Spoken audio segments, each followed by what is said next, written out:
And Madwa Panya Yerusalem, standing face Jerusalem.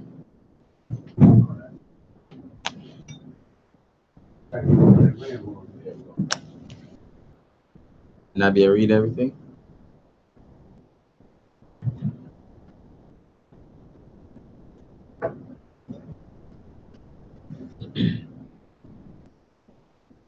The blessing of the Sabbath. Barakata Yahweh. Barakata Yahweh.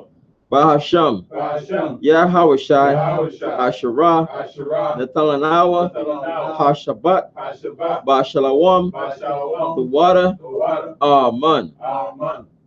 Blessed are you, Yahweh, in the name of Yahweh Shai, that give to us the Sabbath in peace. Thank you, so be it. Psalm 121. Ta'ala Maha Asharam Akkad.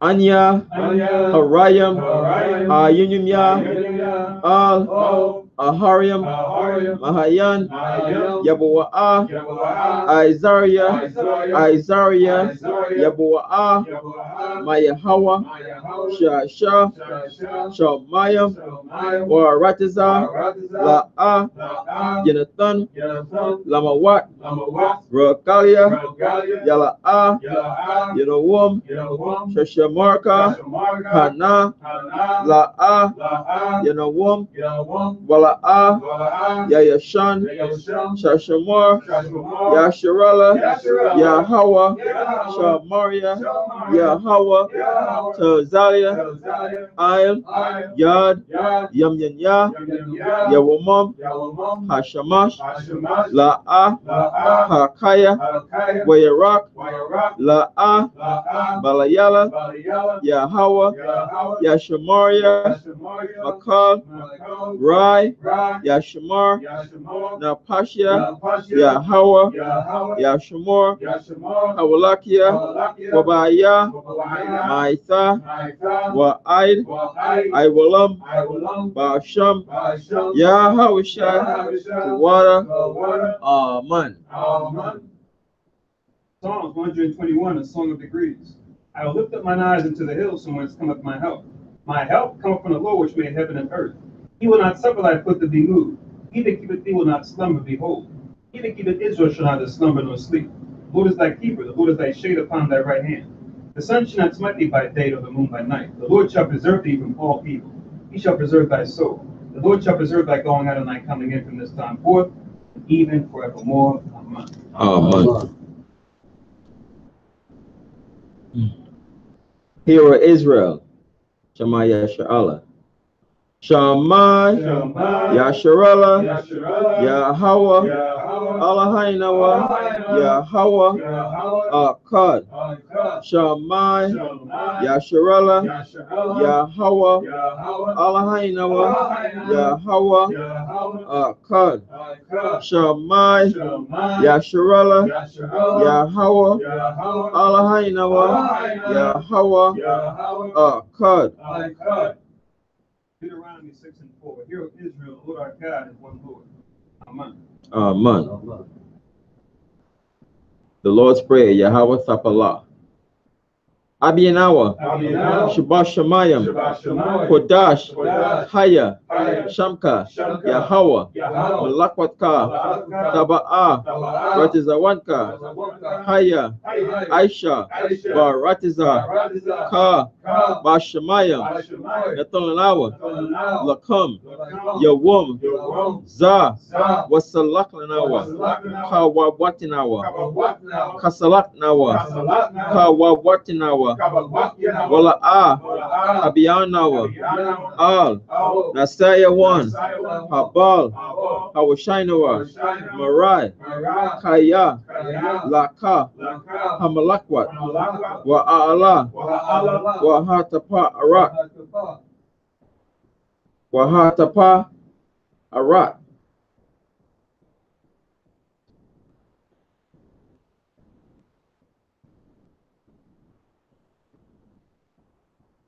Wahaya, Ahalya, Waha, Tapa, Arat.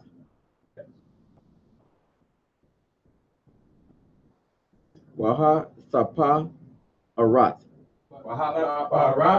Loai Walam. Amen. Matthew 6:9. After this man therefore pray ye, Our Father which art in heaven, hallowed be thy name. Thy kingdom come, thy will be done on earth as it is in heaven. Give us this day our daily bread, and forgive us our debts as we forgive our debtors. And lead us not into temptation, but deliver us from evil. For thine is the kingdom and the power and the glory forever. Amen. Amen. The Ten Commandments. Matazawaha Ashara. Laha, Yahaya, Laka, Alahayim, Akarim, Iponya, La'a, Daisha, Laka, Pasal, Wala'a, Daibadam, La'a, Talakwaka, Shamwa, Yahweh, Alahayaka, Lashua, Zakar, At, Hayawam, Hashabat, Lakodashwa, Kabad, Abaka, Wa Amaka, La'a, Taratizak, La'a, Tana'ab, La'a, Takanab, La'a, Taina, Shakwa, La'a, Takamad, Kal, Asherah, Loraika, Amen. Exodus 20:3. Thou shalt have no other gods before me. Thou shalt not make unto thee any graven image, or any likeness of anything that is in heaven above, or that is in the earth beneath, or that is in the water under the earth. Thou shalt not bow down thyself to them nor serve them. For I, the Lord thy God, am a jealous God, visiting the iniquity of the fathers upon the children unto the third and fourth generation of them that hate me, and showing mercy unto thousands of them that love me and keep my commandments. Thou shalt not take the name of the Lord thy God in vain, for the Lord not hold him guiltless that taketh his name in vain. Remember the Sabbath day to keep it holy. 6 days shalt thou labor and do all thy work. But the seventh day is the Sabbath of the Lord thy God. In it thou shalt not do any work, thou nor thy son, nor thy daughter, thy manservant, nor thy maidservant, nor thy cattle, nor thy stranger that is within thy gates. For in 6 days the Lord made heaven and earth, the sea, and all that in them is.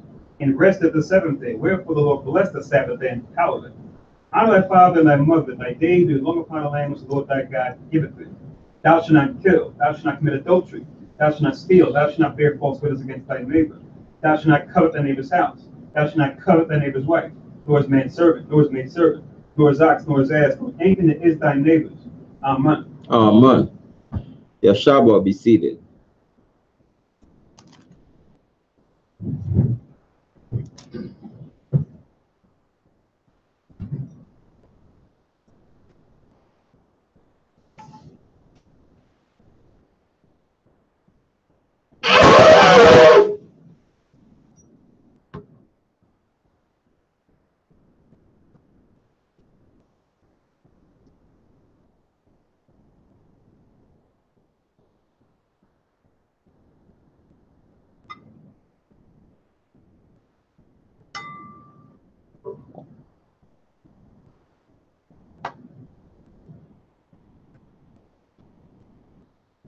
Barakata Yahweh, Ba'ashem Yahushai, Asherah, Nethananawa, Haria, Hagapan, the water, Aman, La, Yahweh, Bahashem, Yahushai, At Yasha'ala.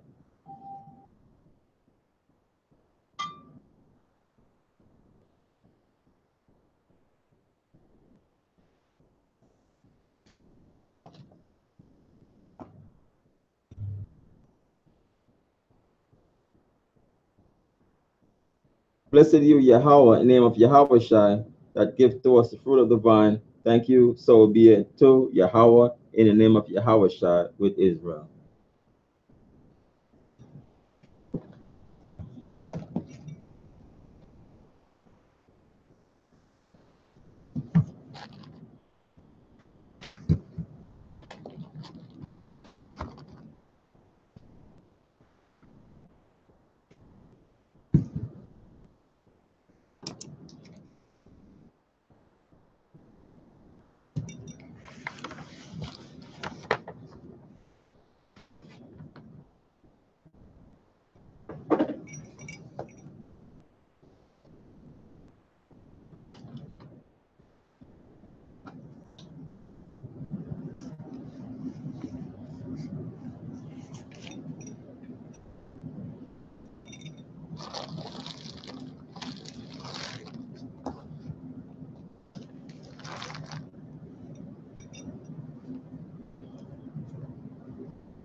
I'm Madwa, Panya, Jerusalem. Stand and face Jerusalem.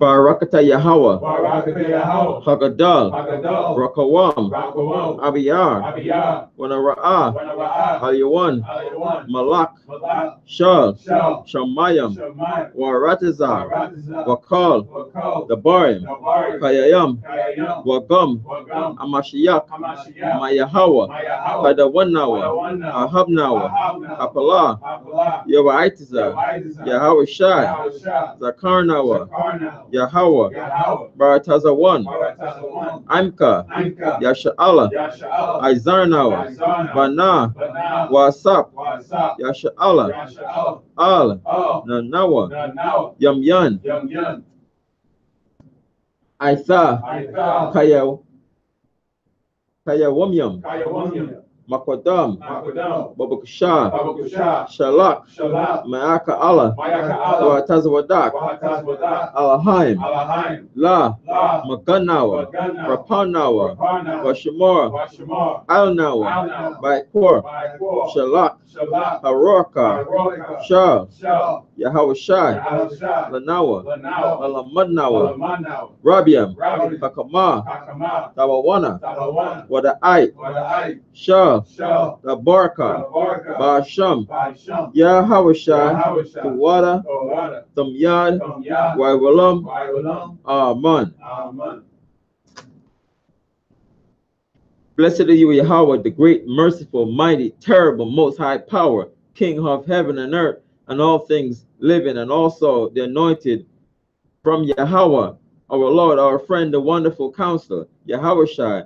Remember us, Yahweh, favorably, your people Israel. Help us build and gather Israel most high. We beg you, right now, like the days of old, please send Michael and the righteous powers to protect us, heal us, and watch over us. Mainly send the spirit of Yahushua to us to teach us much wisdom, knowledge, and understanding of thy word. In the name of Yahushua, thank you always and forever. So be it. Blessed are you, Yahweh, in the name of Yahushua, that give to us the law.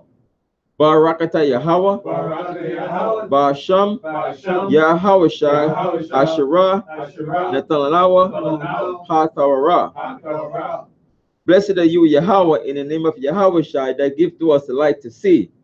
Barakata Yahweh, Bahasham, Yahushua, Asherah, Netanyahu, Awar, Larawat. Blessed are you, Yahweh, in the name of Yahushua, that give to us the ram's horn to call the people.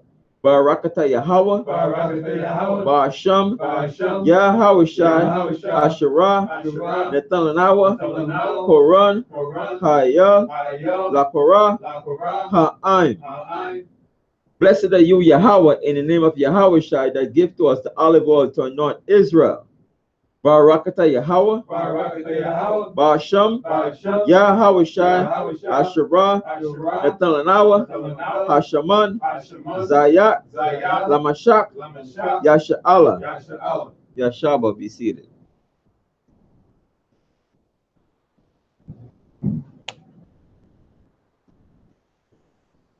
Javier, come on, can you get the plan?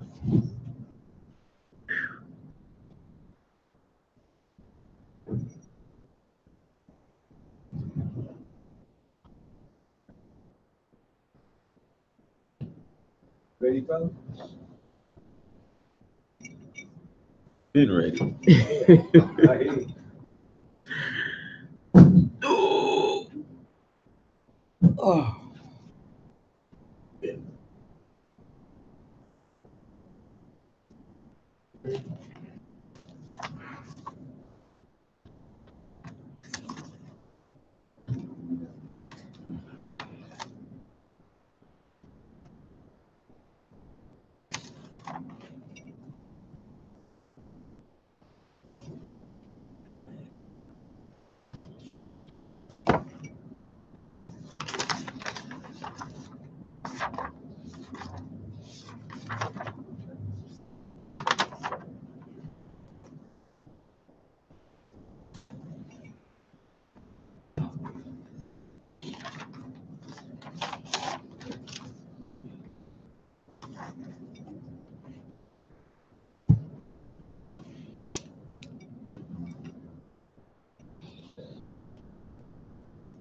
Hey, Shalom Israel. Shalom. Shalom. Shalom. And my name is Priest Yahweh Kanan, and I'll be presiding over the service today. It's a beautiful Sabbath. And right over here in the Northeast is sunny. I think it's gonna go up to the 80s, on 85 or so. So when you reach 88, it's like temperature in Jamaica, you know.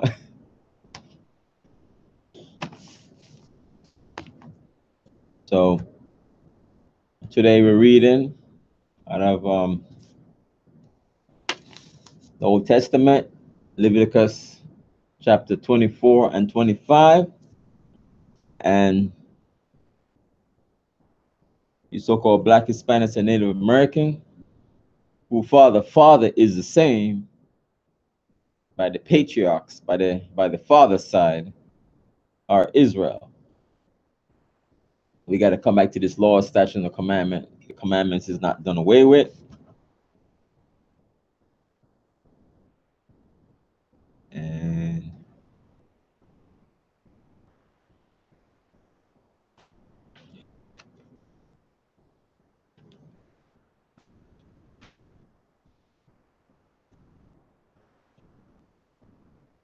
so I just want to read Matthew 5:18.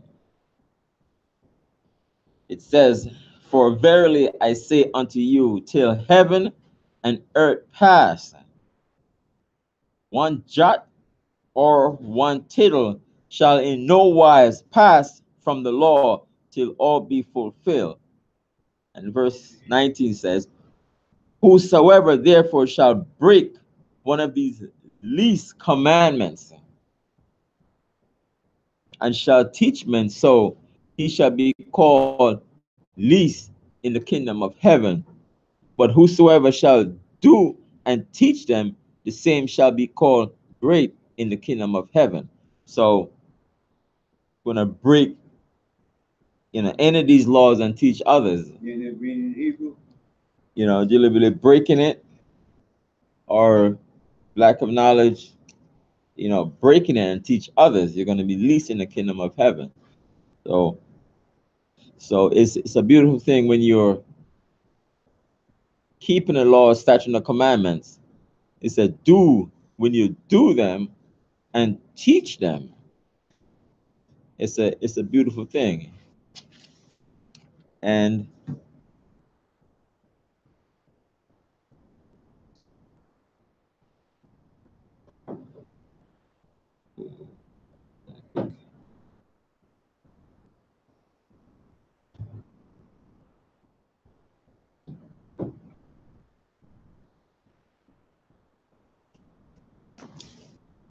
let me read one more.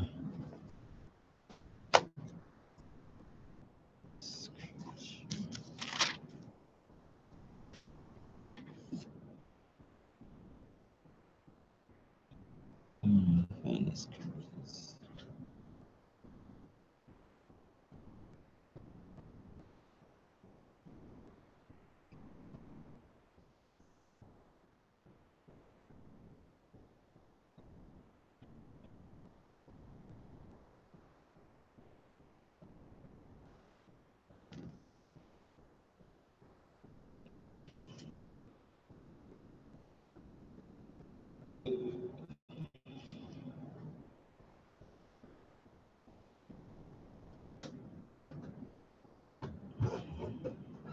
Let's find this.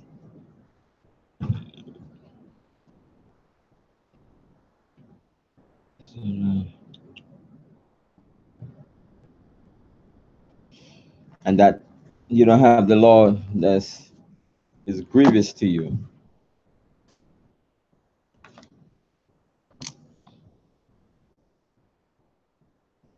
So we're gonna go into the Hebrew first, and then we're gonna go into the English. It's good to know the Hebrew because we say we are Hebrew Israelite, but it's good to know it. So it helps to see what's written in the Old Testament.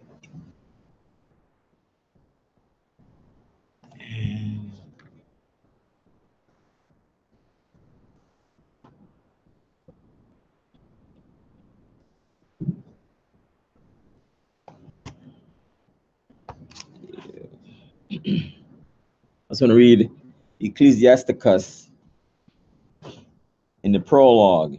It said, "For the same things, uttered in Hebrew and translated into another tongue have not the same force in them, and not only these things, but the law itself and the prophets and the rest of the books have no small difference when they are spoken in their own language." Right. So reading the Hebrew is not say necessarily for salvation, but it helps to see what's written there. You know that was your native tongue. Hmm? Hebrew is known that that was the native tongue you speak at that particular time. Yeah, because when you read in the Old Testament, and it's like people read in the English and they don't realize the whole thing is in Hebrew, and that they're speaking in Hebrew, and our people are speaking in Hebrew on a daily basis. Some of us knew other languages, but our main language is the Hebrew tongue. It's Hebrew. It's the first language of the earth. Right. But if you allow people, they think they speak what they say. Blah blah. They think that what's that religion? Hey, Shalom. Muhammad religion. Yeah, that came like Arabic. They think that Arabic came before Hebrew. no. If even Ishmael, Yashai Allah, what's that? Yashai Allah. Ishmael has a Hebrew name because it says Abraham the Hebrew, and he named his son a Hebrew name.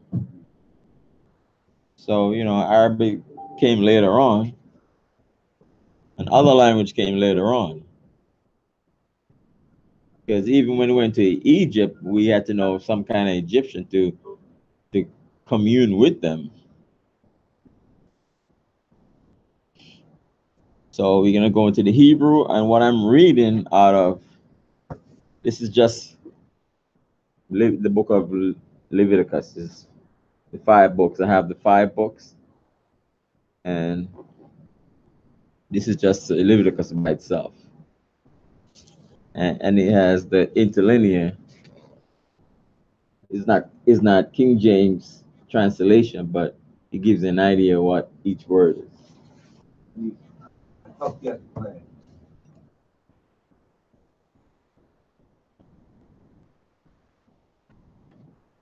So it's nice and big print. The Hebrew is a nice big print, and then you have the English on the bottom. That's right.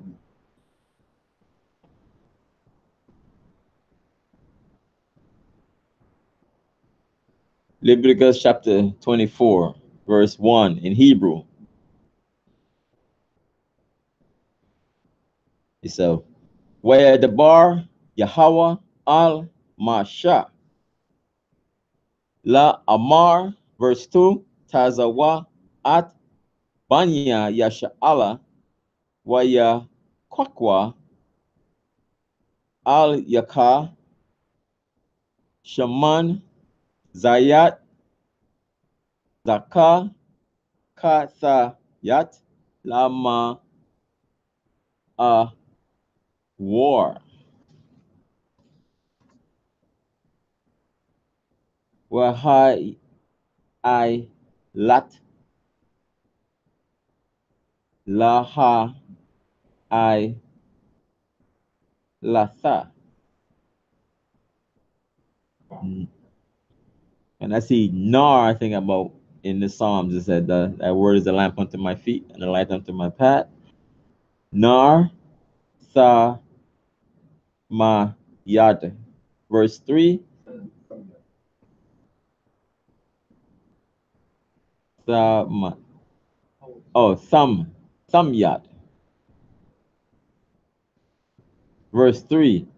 Maka wataza la par kat ha I dat ba a hal ma wa aid ya I raka atwa aharon ma I rob id ba kor la panya Yahweh sa ma yad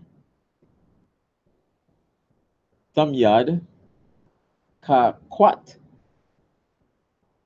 I walam la da rat yakum, verse 4, il haman ra ha manora Lord. Yeah. Hatha har ha. Ya I raka at hana ra what lapanya Yahweh sama yad. Verse 5, wala kwa kat salat wa a pa yat atha shatha yum I shaha kala wat shanya I shara na yum yahaya ha kala ha akta. Verse 6,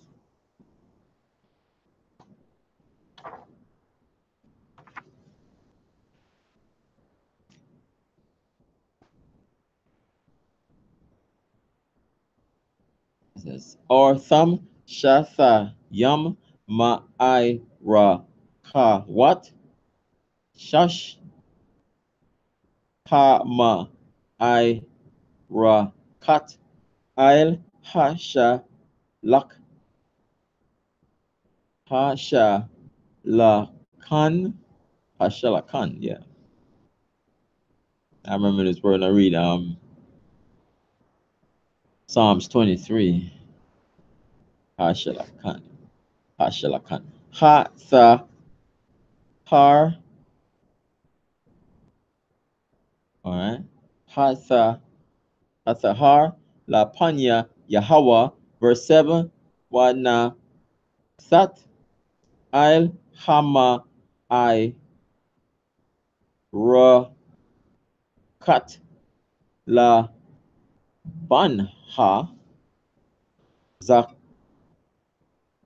Zakaha, Waha Yatha, La Kum, oh, La Lakum, La Zakarha, Shaha, La Yahweh, verse 8, Ba Yawum, Ha Shabbat, Ba Yawum, Ha Shabbat, Ya Ira Kanwa, La Panya Yahweh,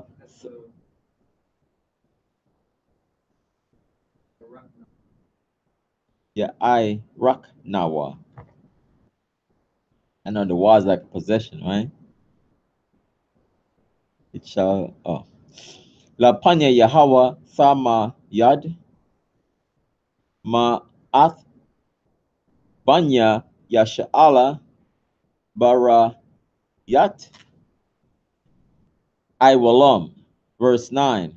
Waha Yat Ha no La Aharon Wala Ban Yawa Wa Aka La Hawa Ba Ma Kwa Wam Kodash Kaya Kodashyam Hawa Lawa Ma Ashya Yahweh Kak I Walam. Verse 10. Waya Taza'a Ban Ashaha Yasha Allah Yashar Allah Yat Waha Wa'a Ban Ayash Mataza Ra Ya Basa Waka Banya Yasha Allah Waya Natazawa Ba Maka Naha Ban Hai Yasha Allah Yat Wa Yash Hai Yasha Allah Ya. Verse 11. Waya Quab Ban ha a shaha haya ha yasha ala yat at ha sham wa ya kwa lal wa yab ya awa atwa al masha wa sham amwa sha la sha shalom yat bat the barya lama tha ha dan verse 12 waya na yak hawa ba ma sha mar la par la la parash la hum al paya Yahweh, verse 13, wa yad waya the bar Yahweh al masha la amar, verse 14, ha wa taza'a at ha ma kwa lal at ma ka wataza la ma ka na ha wa sa ma kawa kal ha sha my yam at yad yaham il. The AC is off. You turn off the AC. Yeah. Ra ashwa wa ra ga mawa atwa kal ha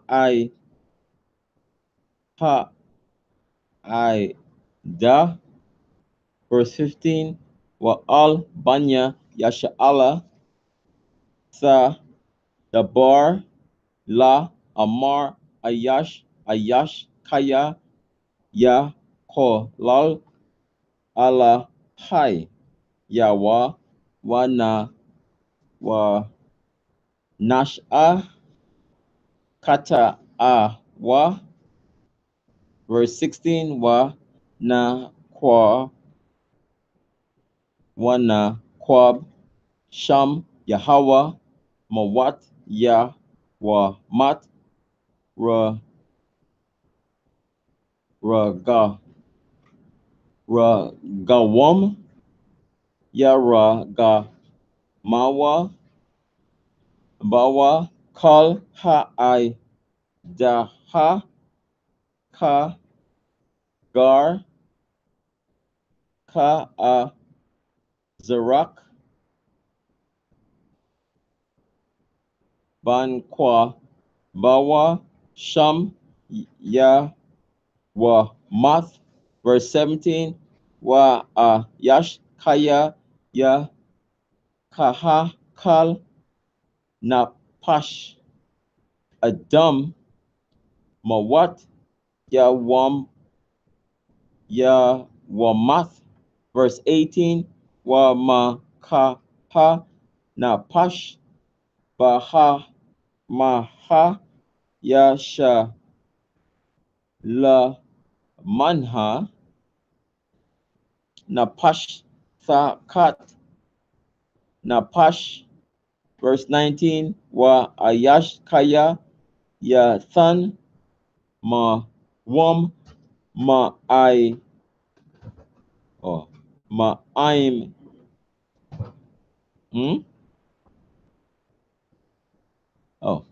ba I'm yatwa ka ashara aisha kan ya aisha lawa, verse 20, shabar tha kat shabar I won tha kat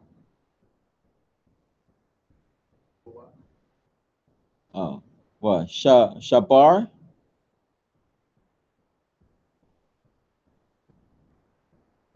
I1.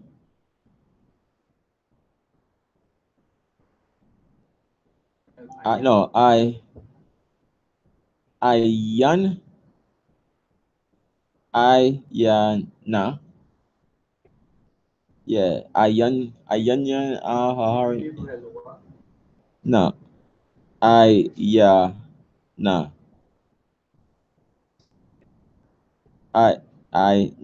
Ayan. Yeah, Ayan. Okay, Ayan. Sakat. Ayan. Shan. Sakat. Shan. Ka Asherah. Yathan. Mawam. Ba Adam. Kan. Ya. Sa. Ya. Na. Son. Bawa. Verse 21. Wa ma ka ha. Ba ha ma ha. Ya sha. Lam. Na ha. Wa ma ka ha. Adam. Ya wa math. Verse 22. Ma sha pat. Ma sha pat. Akad. Ya haya. La kam. Ka gar. Ba. No. Ka ha zar. Ka. Ya haya. Kaya. Anya. Yahweh. Allah hayakam. Verse 23. Wa yad. Waya dabar. Masha al banya yasha Allah wa ya wa taza ya awa at ha ma kwa lal al ma ka wataza la ma ka na ha wa ya ra ga mawa atwa aban wa banya yasha Allah Aishwa ka Ashira taza wa ha Yahweh at Masha.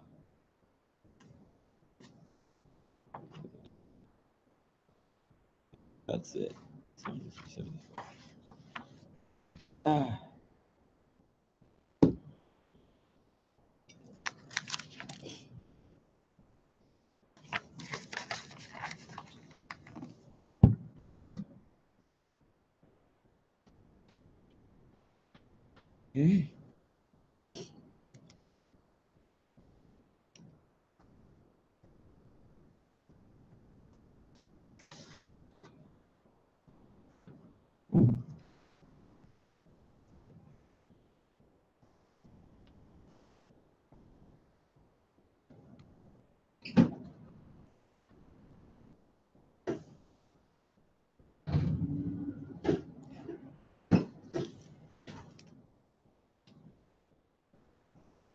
Okay, we're gonna read the Hebrew now.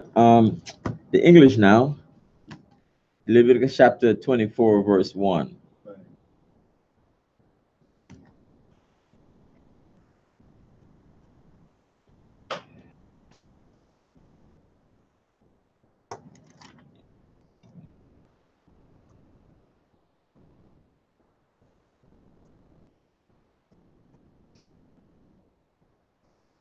Have a little note here.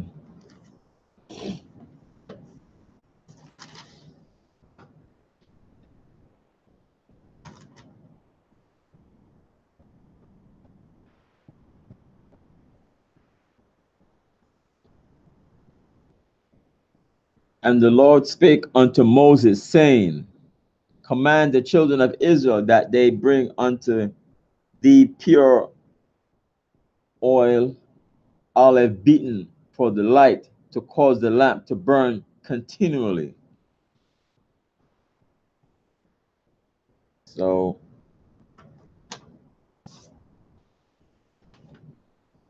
verse 2,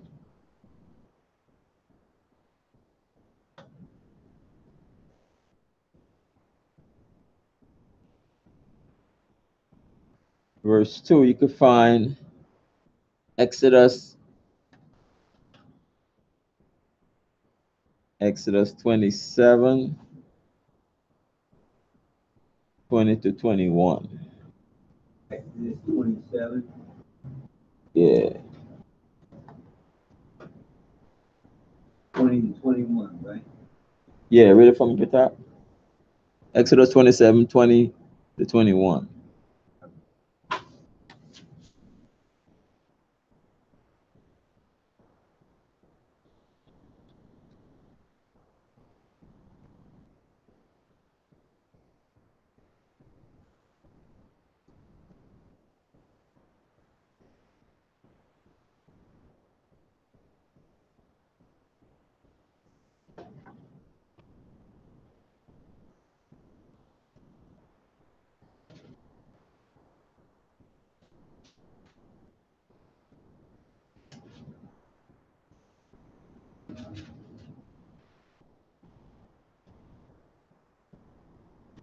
Exodus 27, Verse 20 verse 20. and 21.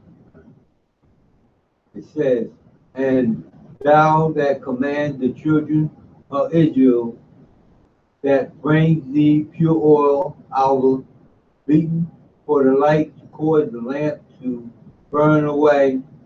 Burn always. Burn always. 21. And the tabernacle of the congregation without the veil, which is before the testimony, Aaron and his sons shall order it from evening to morning before the Lord. It shall be a statute forever unto the generation on the behalf of the children of Israel. Okay, great. So it's the same thing there. Yeah, that we're reading here also. So what they going to Exodus what? Leviticus what? Yeah, verse 2. 2? Yeah, 2 and 3. 2 and 3? Yeah. So I didn't read 3 yet. I'm going to read 3 now. I go to 2 and 3. Yeah, without the veil of the testimony in the tabernacle of the congregation shall Aaron order it from the evening until the morning before the Lord continually. It shall be a statute forever in your generation. Hey, shalom, Mark. Shalom. All right. So reading Leviticus chapter 24. That's Kairon. Yeah, Kairon. I haven't seen you in a while, my brother. I know, man. Working, you know. Yeah, I hope to see you at the Feast of First Fruits. Feast of First Fruit? Yeah, the Feast of First Fruit. Look on the website, you'll find out. I think we're going to have it in Bordentown. In Bordentown, New Jersey. Yeah, check out the website and call us, and we give you the exact address. All right? Yeah. Verse 4. Okay. Verse 4. He shall order the lamps upon the pure candlesticks before the Lord continually. All right? So the lamp is always burning. Right. It's never put out. So as you see with the Arch of Titus, the lamp is very big that, I think one guy is holding it up on his shoulder because it's so big. Right. And so the lamp, I think, is like hollow inside that you can able to put like oil in it, and it runs through and it stays there. So the oil is in there, and I'm not sure. I think olive oil might burn a little slower, but it's a good oil.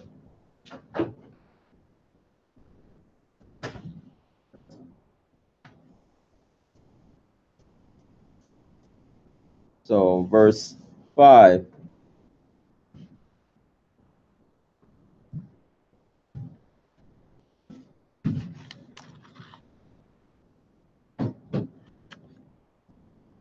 Verse 5. I just want to make a note of Exodus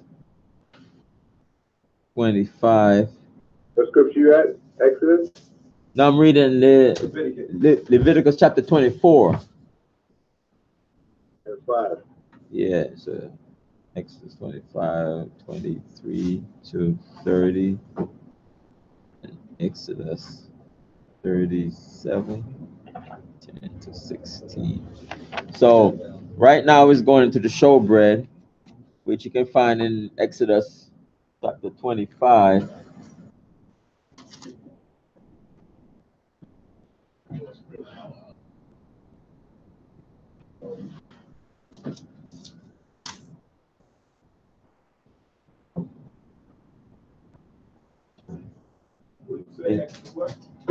Yes, it's going into for the verse 5 now. It's going into the showbread. Right. That, You gave a link up in Exodus. yeah, Exodus 25, Oh, Exodus 25 for what? verse 23.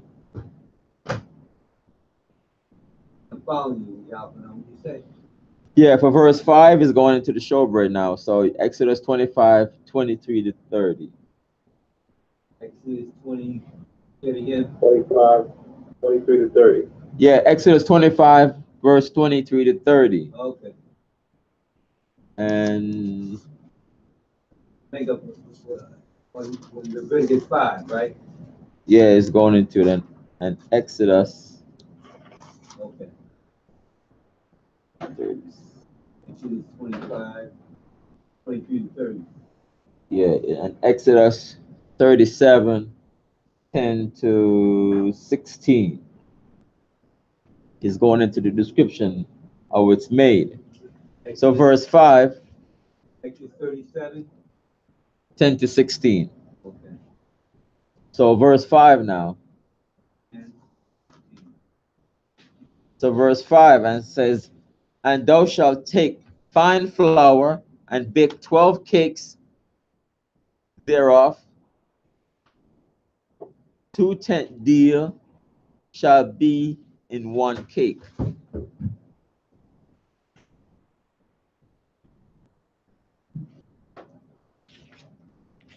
Yeah, it's in a picture of it is in Exodus. I don't have it here with me.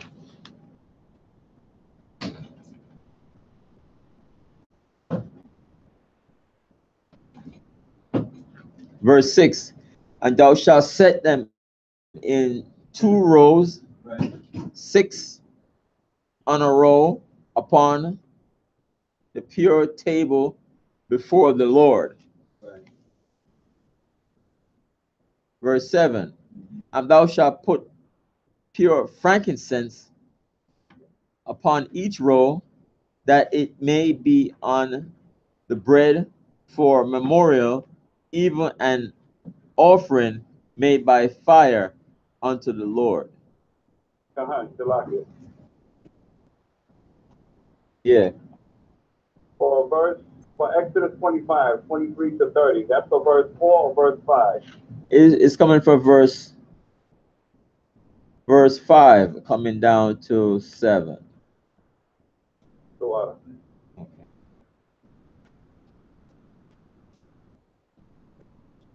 Yeah, so verse 8, it says every Sabbath. So this is all in the temple. It says every Sabbath he shall set it in order before the Lord, continually being taken from the children of Israel by an everlasting covenant.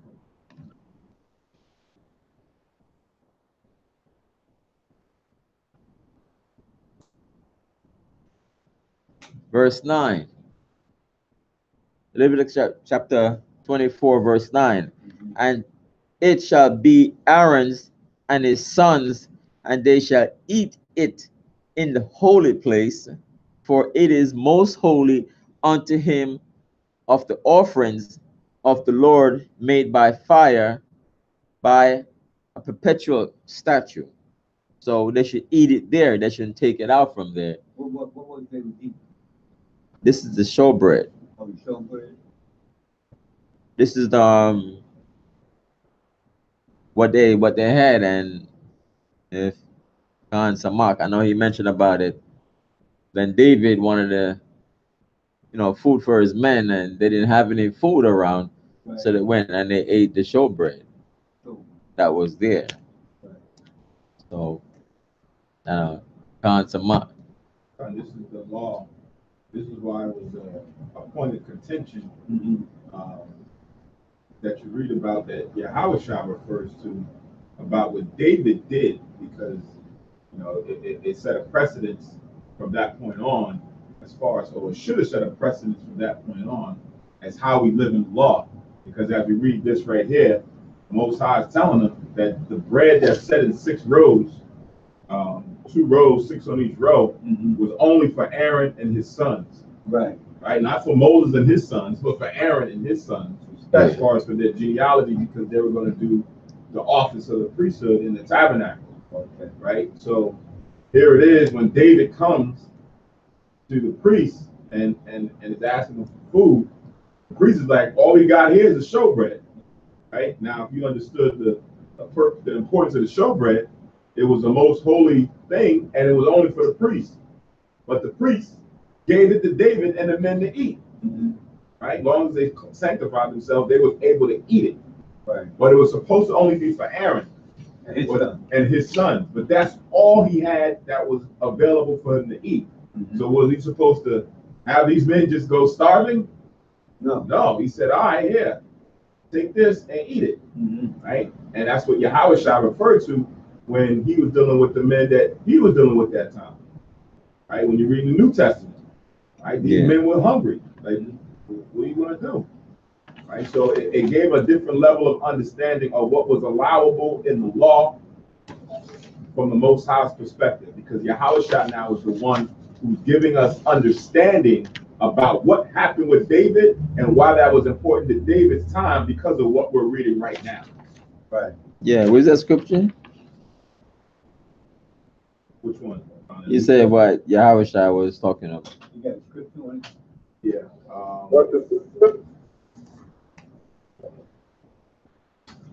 Matthew 12.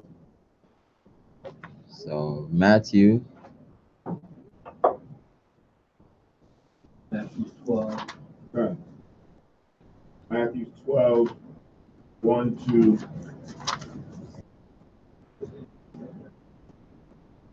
it goes down to really 6, but I'll read on down. 1 to 6. Yeah, Matthew 12, 1 to 6. 12, 1 and 6. Yeah, Matthew 12, 1 to 6. This is linking up with verse. No, this is linking up with verse 9. Link up with verse 9. You just wanted to link it or you want to read it? Yeah, read. This Read is it. Matthew 12 and 1. It says, at that time, Yahushua went on the Sabbath day through the corn, and his disciples were an hungered and began to pluck the ears of corn and to eat. Right? So, when you read according to the law, they were not supposed to go and do those things around that time on the Sabbath day because it's a day of rest. Right? So the conception is here's Yahushua leading the disciples through the cornfields, and they out there gleaning the field. Right? But it was doing it because they were hungry. Right. But still, in one's case, you would think, well, still, you should have provision. You shouldn't be doing that on the Sabbath day. Verse 2.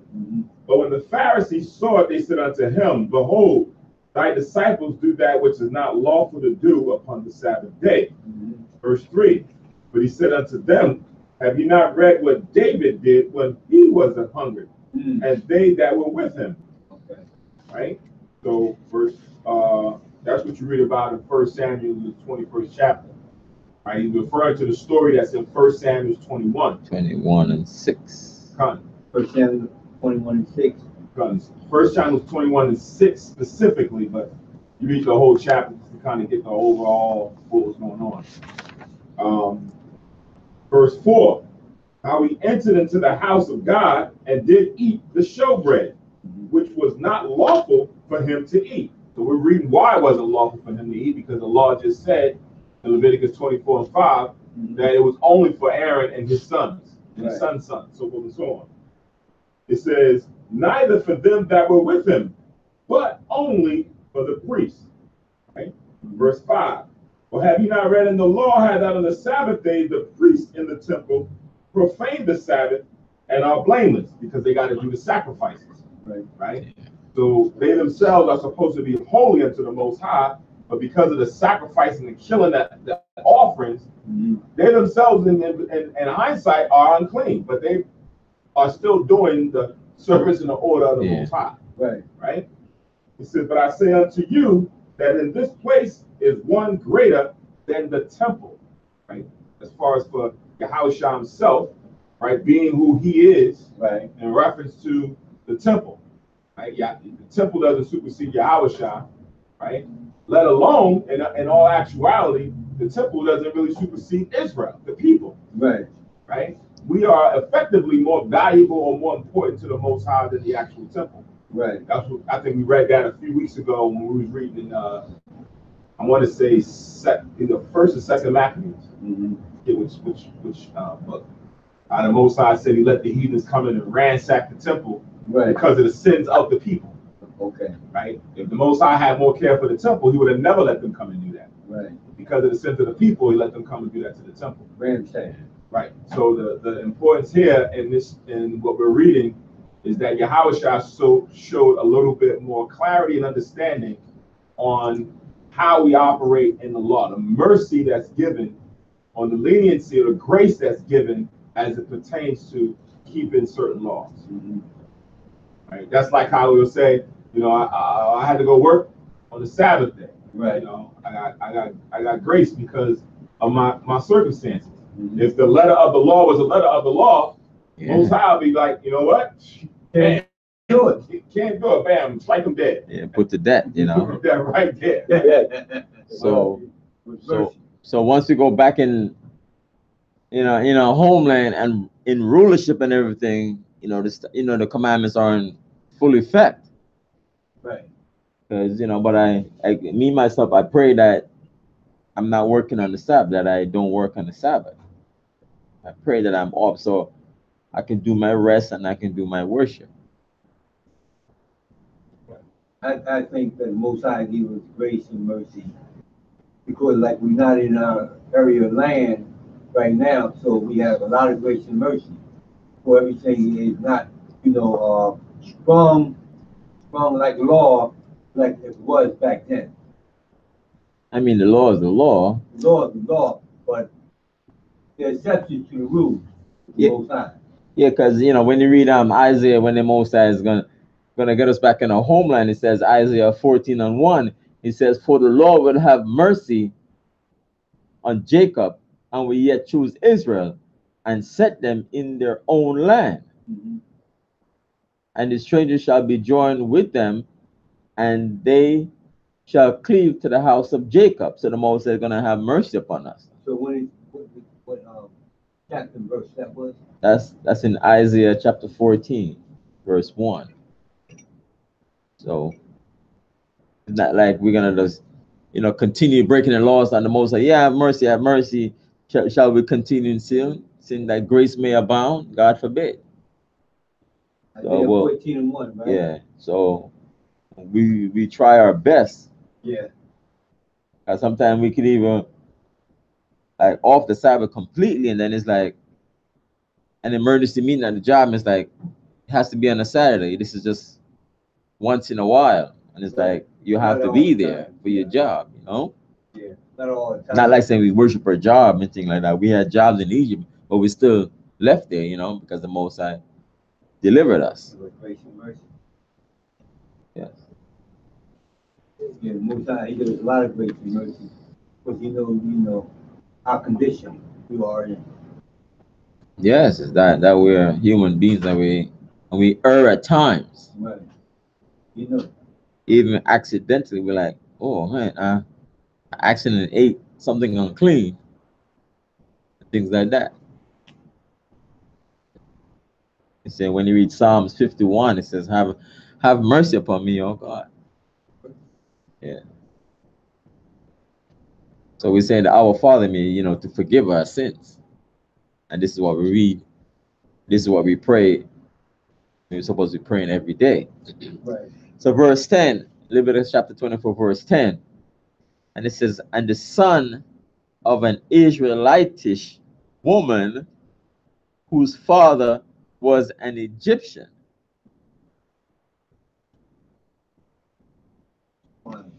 Yeah, this talk about her son. She slept with an Egyptian and she had a son by him.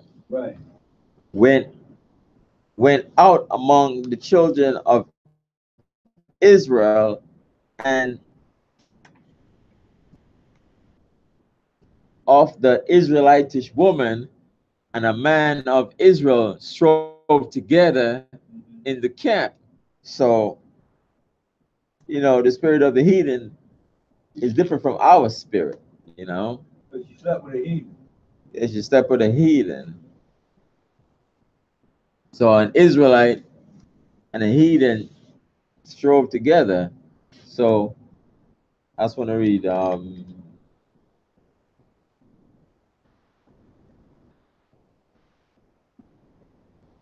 this scripture. So the son was a heathen. Yes, I just want to read. Because his father was an Egyptian. Right. Yeah. Right. It's funny. I just want to read. On that word in the English, sometimes you ask the question, whose father was the Egyptian?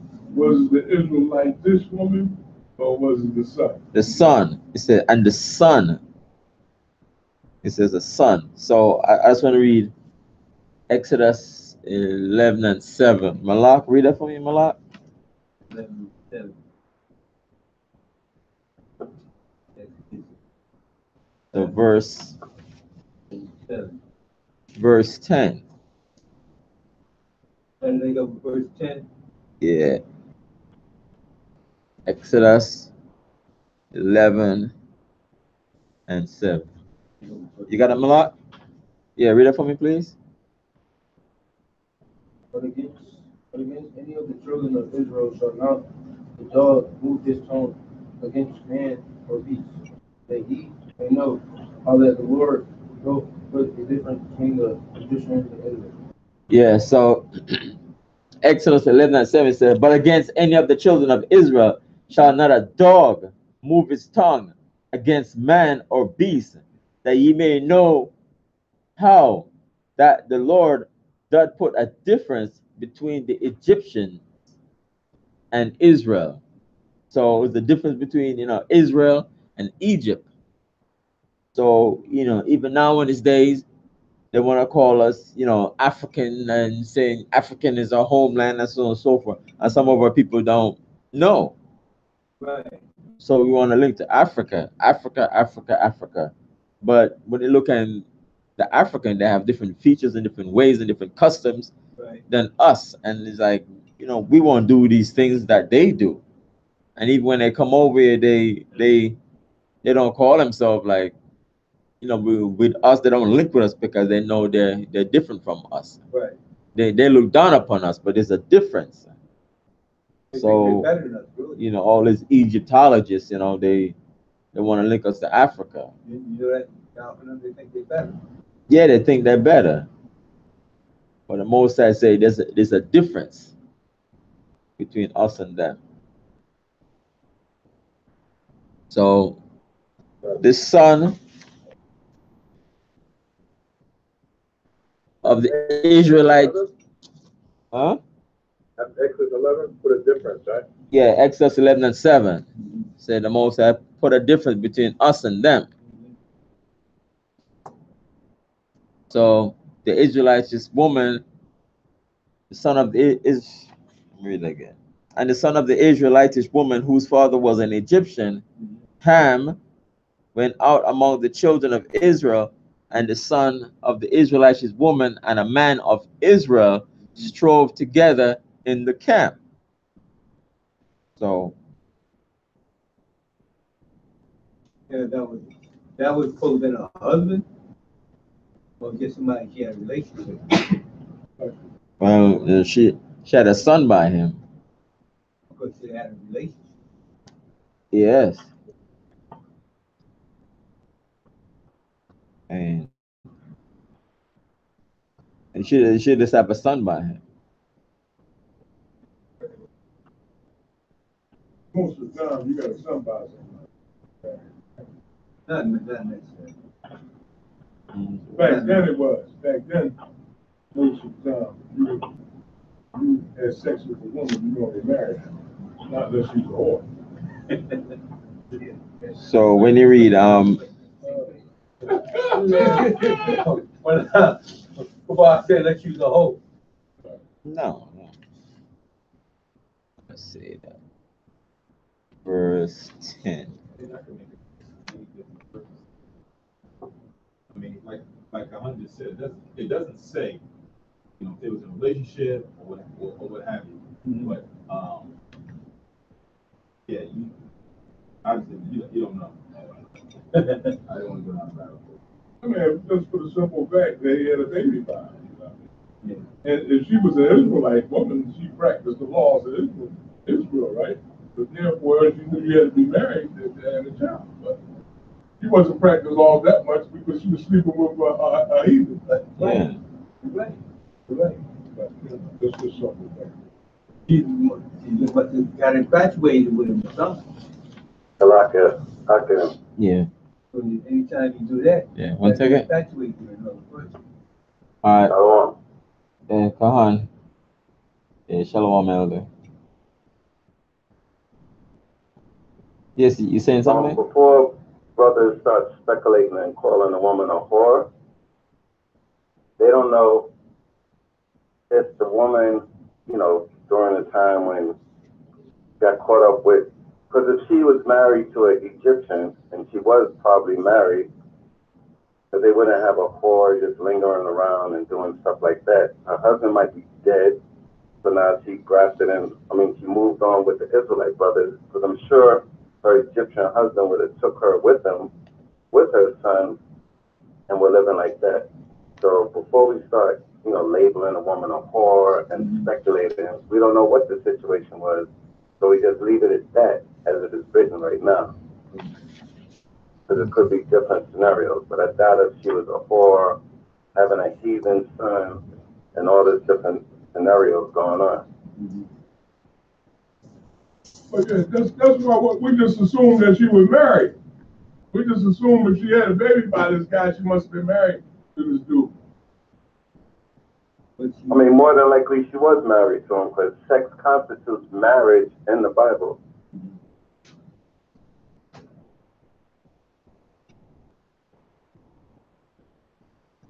So when you read Ezra chapter 10, see that our people had strange wives, you know, of the other nation, and we marrying each other, but it wasn't pleasing to the Most High. So, you know, Ezra, you know, corrected us on that.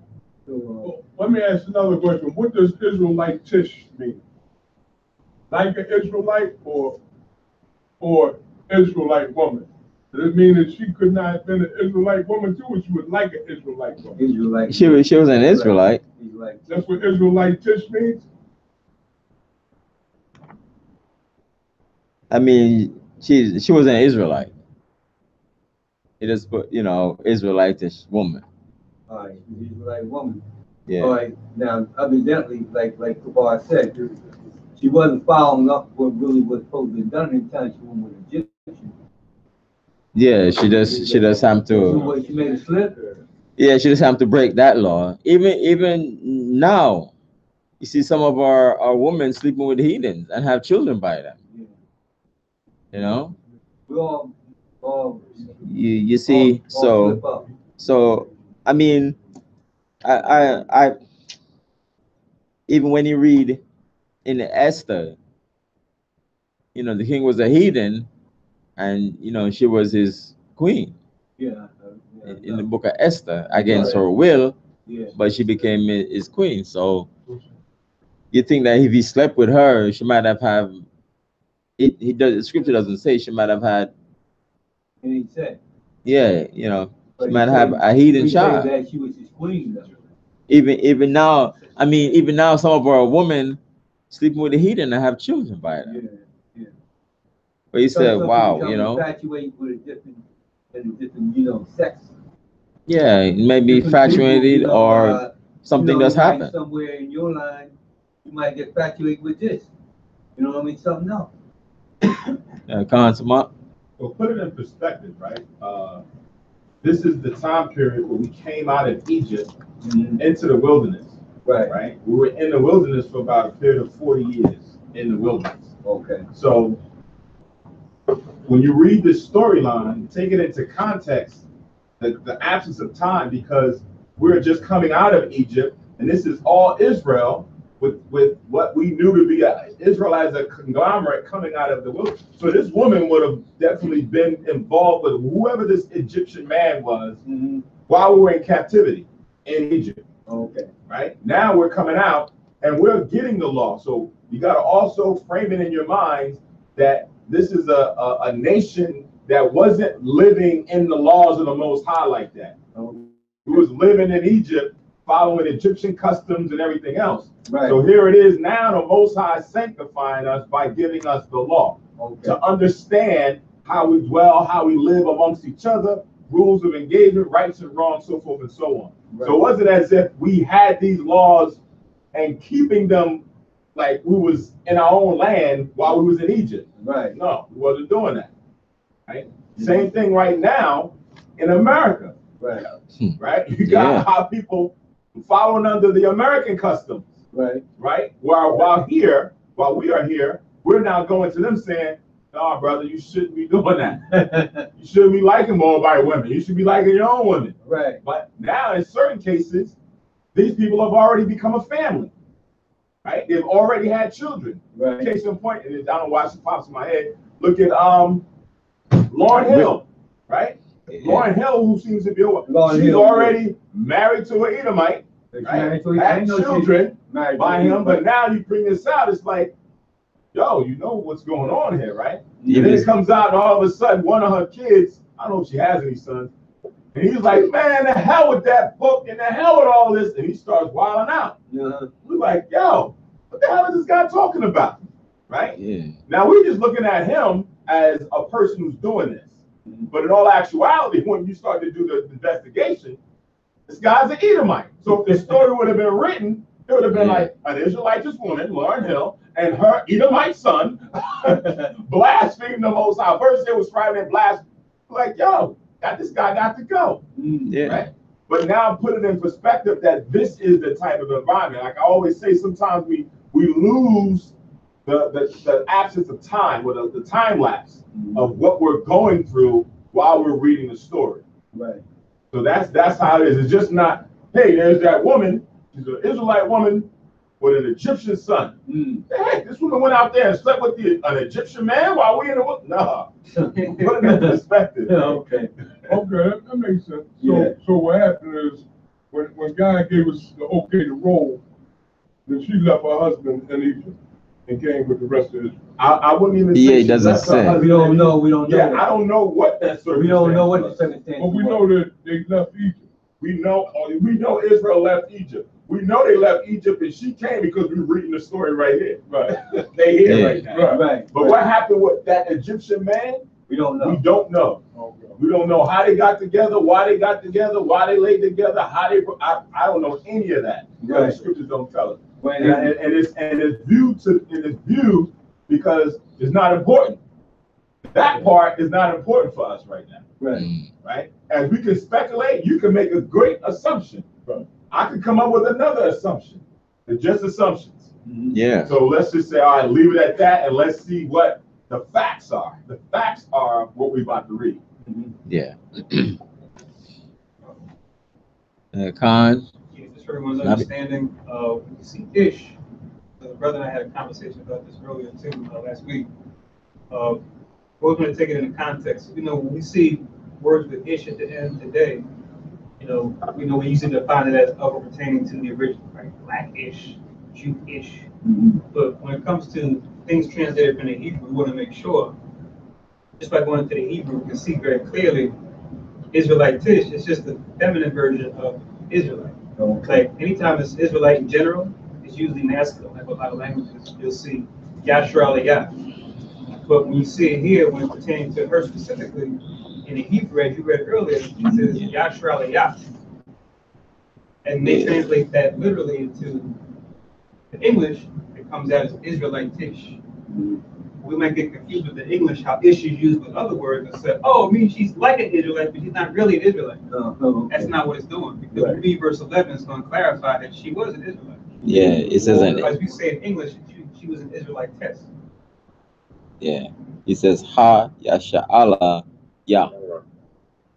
Yes. Yeah, it just says Ha Yasha'ala, and it has a Yah. Yeah. Israelites. For man of Israel? Woman.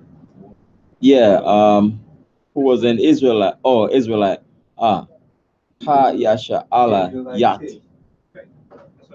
Yeah, and Israelite. Yeah, it says here. Well, it just says Israelite woman. Yat. You say God first. He said, "Oh yeah, who wasn't Israelite?" Yeah. But for her, yeah, it says Yat. Ha Yasha'ala Yat. She was an Israelite, right? That woman, and her son put blasphemy in the name of the Lord. Okay, yeah. Okay. He did that from her. Yeah, I didn't read the 11 verses yet. Put that on his own potential. Who's about to read that now? Yeah, consummate. Not bad. Verse 11. So they strove together in the camp. Verse 11. And the Israelitish woman's son blasphemed the name of the Lord and cursed him. And they brought him unto Moses, and his mother's name was Shelomith, the daughter of Dibri of the tribe of Dan. So she was the tribe of Dan. So they brought him unto Moses. Right. So like we read the Old Testament as far as it pertains to this woman, Shalomah. She was an Israelite-ish woman, right? So you're reading the New Testament, Jewess, right? Now, Jewess is almost the same thing as us saying Israelite-ish, but it's referring to a woman, right? It's like Hanabiyah just mentioned, the feminist way of just classifying a woman with her activity. Oh, okay. Yeah, like in Acts 16 or Acts 24. Timothy's mother was labeled Jewess, and then Felix's wife Drusilla was a Jewess. Jewess, yeah. Yeah. Jewess. The female version. Of Jew. A Jew just meant man. Right. For everybody. Yeah. Kind of like with a lot of Romance languages, it'll be masculine when it's talking about a group of men and women. And if it's specific for a man, it'll be masculine. If it's specific for a woman, it'll be feminine. Okay. Yeah. That's how you use it. So verse 12, and they put him inward in kind of like a hole in cellar or some kind of have him in an area. Consummate. Oh, so I don't know if you mentioned it.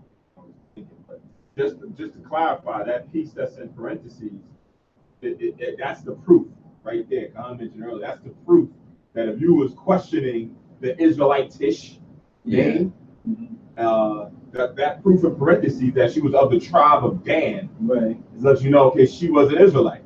Yeah. Even though it says Israelite-ish, right. Oh, hold on, what is she? Was she this? Was she that? How do you know she was Israelite? Because it says it right there. She was of the tribe of Dan. But she was in the tribe. So that removes the speculation that she might not have been an Israelite. Right. Even some of our people might get caught up in Amalek religion being, you know, Jewish. She might say, oh yeah, a person might say, I'm Jewish, you know. But the person's an Israelite. So they, you know, they can say they're Jewish. But when it comes to the full understanding of it, that they're an Israelite and not Ish. You know, some people may even come to us and say, you know, are you Jewish? So just to give some kind of, you say, yeah, Israelite, but just to kind of say, you know, some people might even see us and say, oh, you know, these guys are like Jewish.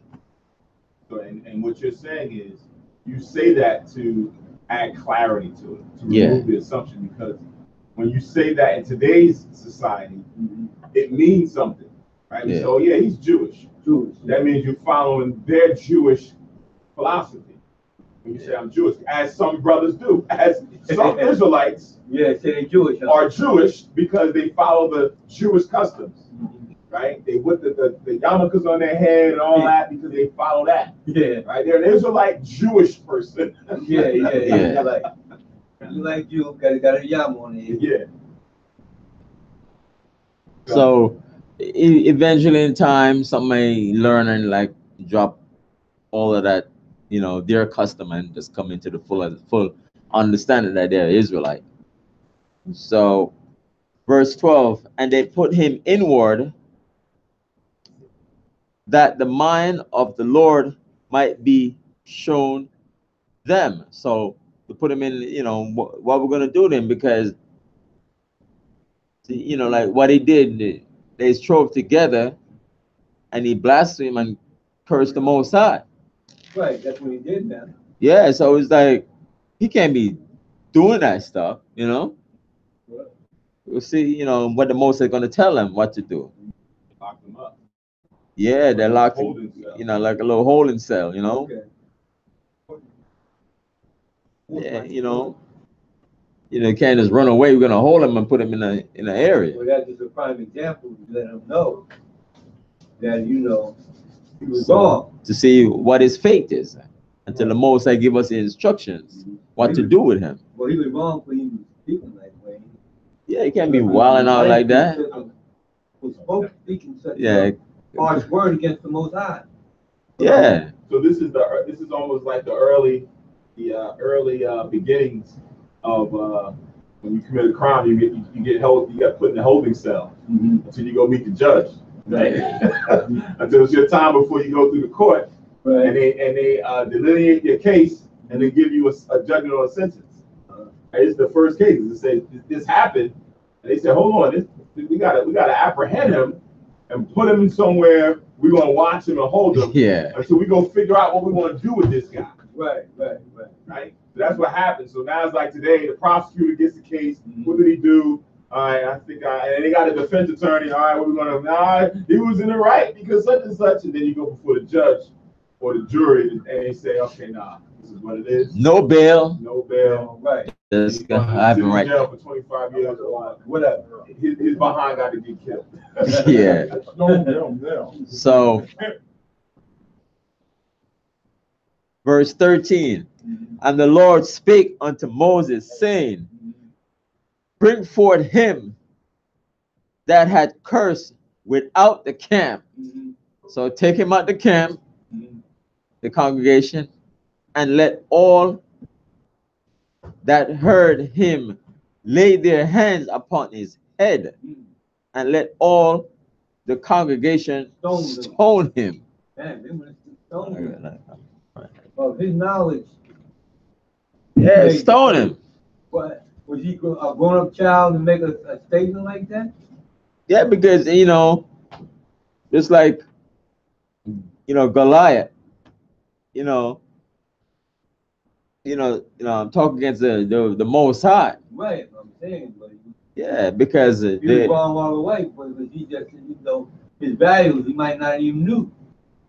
You know what I mean? But he had a mother, and that's what he felt. But he knew he was wrong. He found out that he was really wrong. Well, they When made you a find decision out? on him. Yeah. Well, when he got put Take- in the holding cell, Oh, okay, he knew better, huh? he knew something. He If knew he something did, wasn't right. even if he played devil mute and did what he did, he still knew something. Yeah, take him in order, and who heard it, bring him out the camp, not in the camp, out the camp, and stone him. That's what he said. He said he stoned him, Yeah, stone him to death, right? so he can feel all that pain with the stones and being stoned to death. Like sometimes you see some of these videos on YouTube or whatever in these nations that they stone somebody. So you ain't gonna run anywhere. You don't have a lawyer to defend you, and you get off scot-free. Put you to death. Come on, Nabia. It's two things. The link of verse 11, Exodus 20 and 7. Exodus 20 and 7. And also Deuteronomy chapter 5 and verse 11. Verse 11. What is it again? Yes. Exodus 20 and 7. And Deuteronomy 5 and 11. Deuteronomy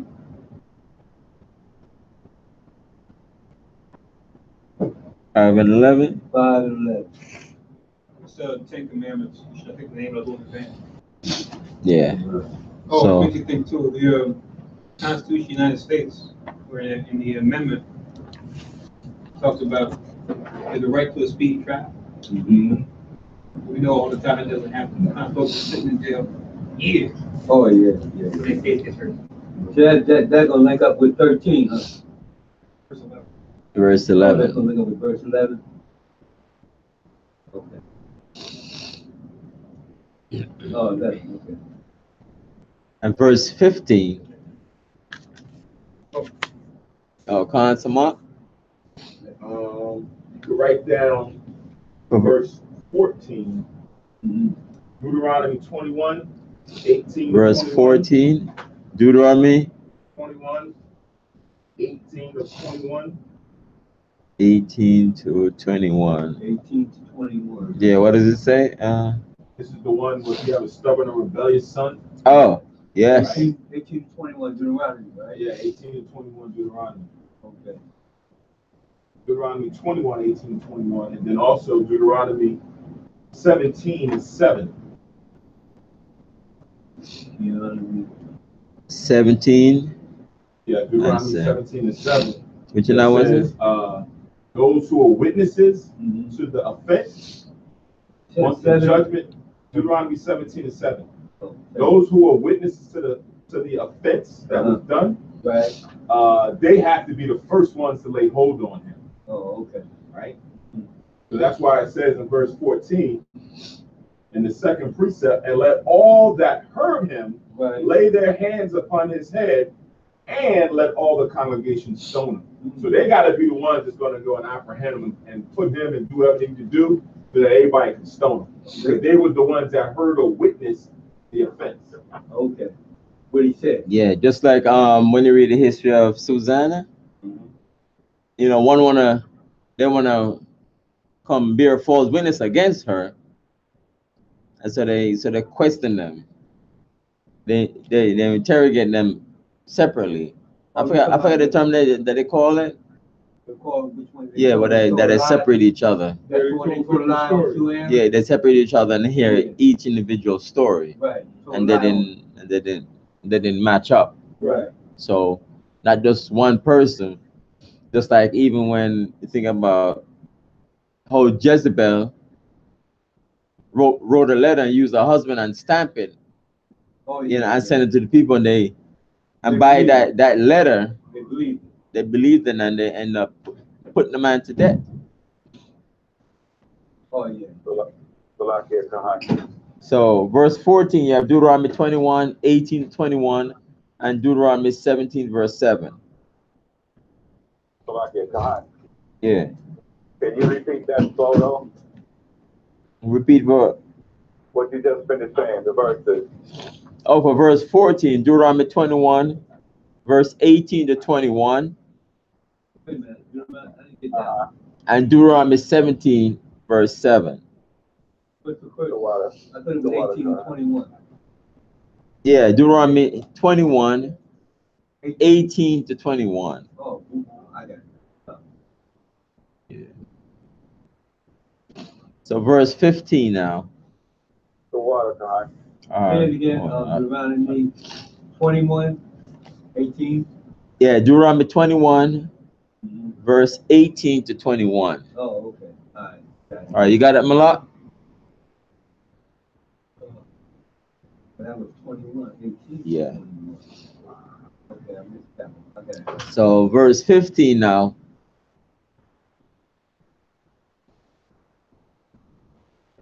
It says, and thou shalt speak unto the children of Israel, saying, whosoever curseth his God shall bear his sin. Can't be cursing the Most High, blaspheming the Most. Honor his name, just like, Han read Exodus 20 and 7. Yeah, the Most High, how did that? We took care of it. Take him out the camp and stone him to death. That he bear his sin.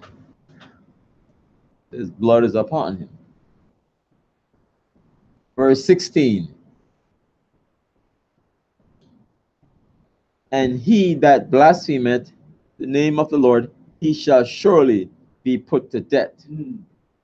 And all the congregation shall certainly stone him, as well the stranger as he that is born in the land. When he blasphemeth the name of the Lord, shall be put to death.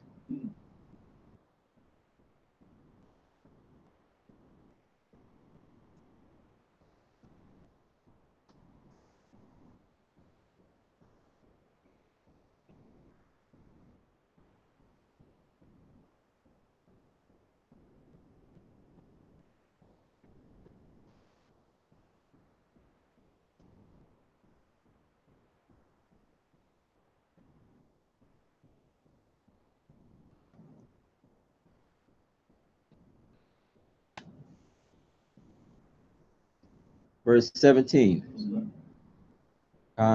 mentioned it already, but 1 Kings 21, 5 down to 14. Good. For verse 16. Yeah, that story said where Jezebel, she falsely accused Naboth of blasphemy. Was it 1 Kings 21, 21? 5 to 14. First Kings 21, What verse? verse 16. 5 to 14. First Kings. 21. Say it again. First Kings. 1 Kings 21, Go ahead. First Kings. Go ahead. 21. 5 to 14. Yeah, because she used her husband, signet and did a letter because he wanted the land next to his land, and the man wouldn't sell it to him because it says this is inheritance, not for sale. Okay. But yeah, the thing she accused him of falsely was that he blasphemed the Lord. Yeah. That's why I'm quoting. I'm sure what you said, but Yeah. Okay. So according to the letter, like, what he did this, stone him to death. Right. But anyway, he got the message anyway. You better believe it. Yeah. So it wasn't any saying the innocent go free, Well, then again, he had to be he had to be of knowledge to do something. But he just on his strength, he just said, you know what I mean? Because his father was an Egyptian. Yeah. You know what I mean? So he was with it, so he went down. You don't know nothing about even though he didn't know, but he found out the hard way. You don't say that. So he had to pay, he had to pay the price. Oh, just like what you call in the Ten Commandments when Pharaoh's son tried to kick Moses. Remember? No, that's in the movies, man. Yeah, you gotta drop the movies, drop this movie. It's just too much in our mind, you know. You have that, yeah. Exodus 20 and 30. He tried to kick his Pharaoh's son tried to kick Moses. Yeah. Don't even say that. That's movies. That's Hollywood. Yeah, I know. Okay. Verse 17. And he that killeth any man shall surely be put to death. So when you read Exodus in the Ten Commandments, Exodus 20 and 13. Exodus 20 and 13. Yes. You got a Malak? Malak, read that for me. Nice and loud. Exodus 20. Exodus 20 and 30. Malak? Is he okay? Ain't nothing wrong with him. Malak. Stop watching TV at night. 20 and 13. Exodus. Verse 17, right? Exodus Yeah, 20 and for 13 verse to 17. Exodus 20 and 13. 20 and 13 to 17. Stand up and read it for me, please. Yeah. Yeah, Yeah, stand yeah, up. yeah, You stand heard up what and he read. said? Blood flowing, though. Blood flowing. Do a couple of jumping jacks too while you at it. Thou shalt not steal. Can you read now? Thou shalt not kill. Yes. Thank you. And it says, and he that killeth any man shall surely be put to death. Yeah. Verse 18. And he that killeth a beast shall make it good. Oh. Oh. Go back to 17. Make sure we had clarity on Understand. yeah, because it says he that killeth any man shall surely be put to death, right? So if you read that literally, that means if you was out at war and you killed somebody, now you got to be put to death. That's not what this is talking about, right? Murder. This is murder. Murder. Right? Unjust killing. Premeditated murder that, you went and caused this man's life haphazardly. Now Didn't you read this before in Exodus? In other, I think, previous chapters or in Exodus. Yeah. We read it. Premeditated murder. Not like an axe, not like somebody working with an axe and the axe head fall off and it kills somebody. Right. And then he has to go run to the city of refuge. Right. Yeah, so Different big man. yeah, it's I know I read it in Exodus somewhere in Exodus. Premeditated murder. You don't even think about what you say. No, premeditated. I mean, you think about it. No, you don't think about it. No. Accidental. No, accidental murder is something. Murder is when you go to murder somebody, you don't think about it. No. You go ahead and do it. No, he's talking about accidental murder. Oh, For yeah. instance, like, and it's a gray line. I don't want to go too deep into it, but let's just say if we bring it up to today's times, right? Somebody calls you an offense, and you see him on the block, and you're like, I'm about to go get him. He got to die, right? Now you shooting at him. The bullet don't hit him. The bullet hits some other innocent bystander. Yeah. Okay. Right? Which happens all the time. Right. And now you murdered that person because they ain't had nothing to do with whatever was going on. Or you killed that person. They ain't had nothing to do with what's going on. Right. So now that person's family definitely is coming out for revenge after you. Yeah. So then you might say, oh man, I wasn't really, I had no problems with them. You could get my behind over there to the land of the city of refuge. City of refuge, so that they can figure this out, so that the judges can hear the case. Right? They can't harm you until the judges hear the case and put everything in the perspective. But now if you just see somebody have a nice car or something like that, you're like, I'm gonna get that car. He said, give me the car. I'm like, no, I'm not giving you my car. Bow, and you go kill him. Now you murdered. This person did nothing to you. Okay. There's nothing for you to need to come to this person to try to go and show some form of offense against them. Right. You murdered him. Right. Now you need to be put to death according to the law. Right now, fast forward. Right now, Israel, we don't have the power, of course, to input capital punishment, right? Because this is not our jurisdiction, right? Well, this is not our kingdom. Right. Same thing when you read in the New Testament when they wanted to go and have Yahushua killed. Yeah, yeah. Right? They was going to Yahushua and going to Pilate and them saying, "Look, this man got to be dealt with, got to be put to death." And Pilate was like, "Don't you got your own laws?" Yeah. And it was like, "Yeah, but but Pilate, forget, we can't do that. Right? It's not under our power to go out there and say, take matters into our own hands, street justice, and say, I'm going to kill this man because it's rightfully so." They're going to say, all right, now you got to go get put in jail. Yeah, the Roman authorities would come down upon us. Yeah. Now, if somebody breaking your house now is based on that's based on state law, right? It's based on state law of how they handle it. Right. Like say down in the South, they may have stand your ground or you defending your property. Like in Texas, a little bit more lenient. You break into my house, just like how the cops do when they say, "Oh, they shot a man because they feared for their life," even though there was no fear involved. Right. But they shoot them under the pretense and say, "Oh, I fear for my life." Yeah. Now you break into somebody's house. Of course, I'm fearing for my life. Right. I'm gonna shoot you dead right there in my house. You lay on the floor. Certain states will give you justification for doing it. Others, there may be a gray line. You still may have to go to the court and fight and argue. Well, could you have called 911? Or did you have proper security measures in place? All this crazy stuff. Yeah, Right. It's weird. Depending on where you are, Right. they'll take you to the red tape of justifying why you murdered somebody. Because sometimes the person, run out the window and run out your yard and you're chasing him and you're chasing him down the block and you're shooting, then they're going to charge you for murder.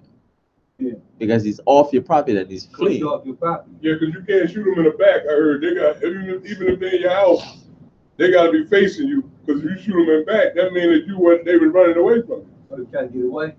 Yeah. Now, what make that seemingly on the surface that seemingly makes sense, right? Right. Especially it would make sense for the cops. Okay. Yeah. If the assailant is running away from you, right, you wouldn't shoot him in the back, right? And that's historical because a lot of times you'll see in the movies when somebody got a gun pointed at them, they're like, man, and walk away. Don't turn your back on me. Don't turn your back because now, according to the rule, I can't shoot you in the back. That's like, it's like inhumane. It's like not even honorable to shoot someone in the back. You rather shoot them in the face because it kind of gives off the, hey, we were going at each other. This was what happened. Okay. Yeah, when the back. When they do the duels, when they do the duels, they're walking away from each other and then they turn around. Right. Take 10 paces. Yeah. Right. Walk and then let go. It's not like the guy's like, hey, I'm gonna take 8 paces and turn around and shoot him in the back. Right. That's not how you can't do that. Yeah. That's a lawsuit. So What you got? he that killeth and he that murder. Term is murdered, premeditated murder. Verse. I just want to read this. This is in the Zondervan for Sanhedrin on page 525. This is for what verse? What you guys are talking about concerning Christ. Go ahead. Just as far as him not being stoned, but him being crucified by the Romans, and why? Right. Go ahead. It says, this is towards the end of the section on Sanhedrin. It says, it was also the final court of appeal for all inferior courts. The Sanhedrin was like the Pharisees, the Sadducees, and the scribes. Their organization was called the Sanhedrin.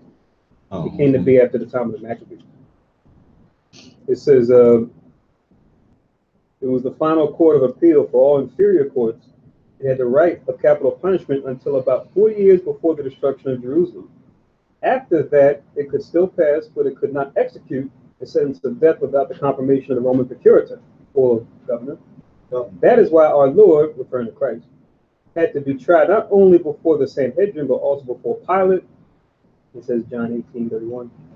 But for this, he would have been put to death in some other way than by crucifixion. For crucifixion was not a Jewish mode of punishment.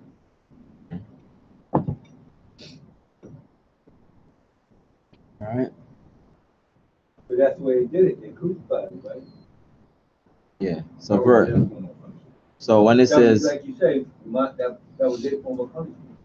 So when you see verse 17, it says, "And he that killeth any man shall surely be put to death." This is murder, premeditated murder. Haratazak. But to like say on a construction site, there's no signs or something, someone walking by, something heavy falls off the roof, kill somebody. Person responsible, they killed them, they didn't murder. Yeah, that's accidental murder. Accidentally. Another example. Yeah.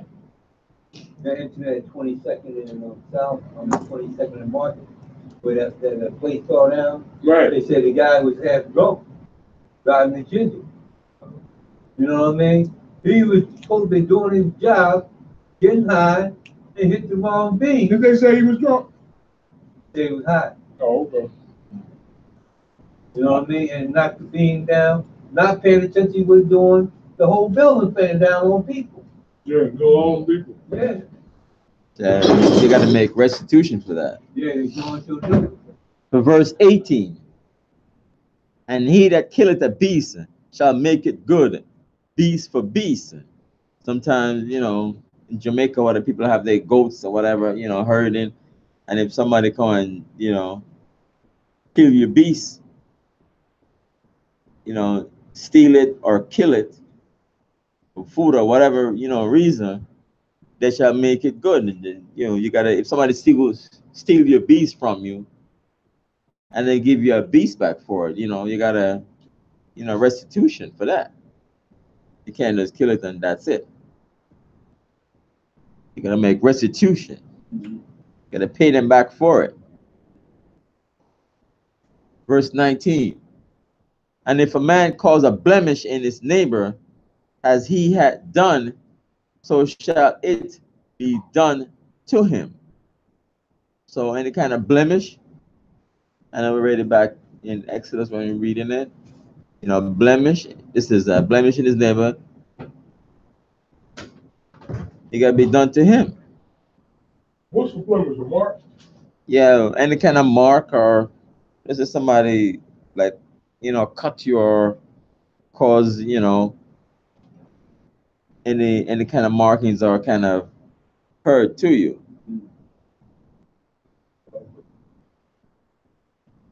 So you got to be in this law here that was in full effect.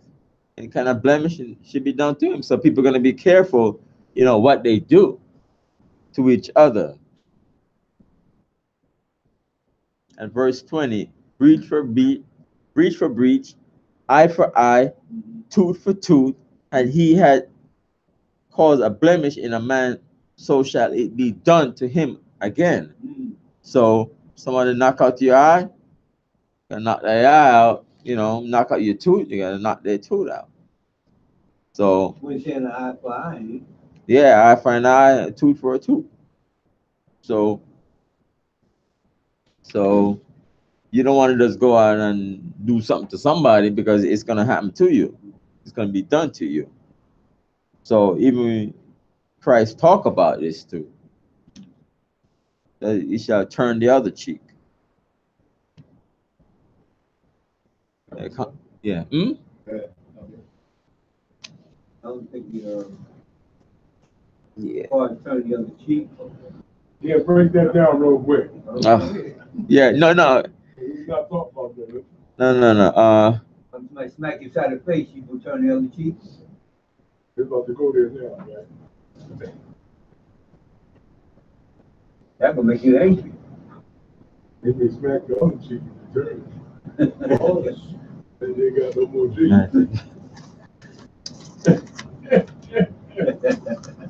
You think about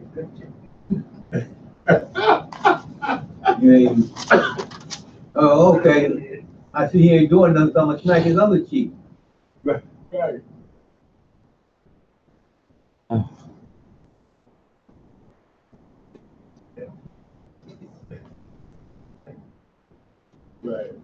So let me read this. Verse 20.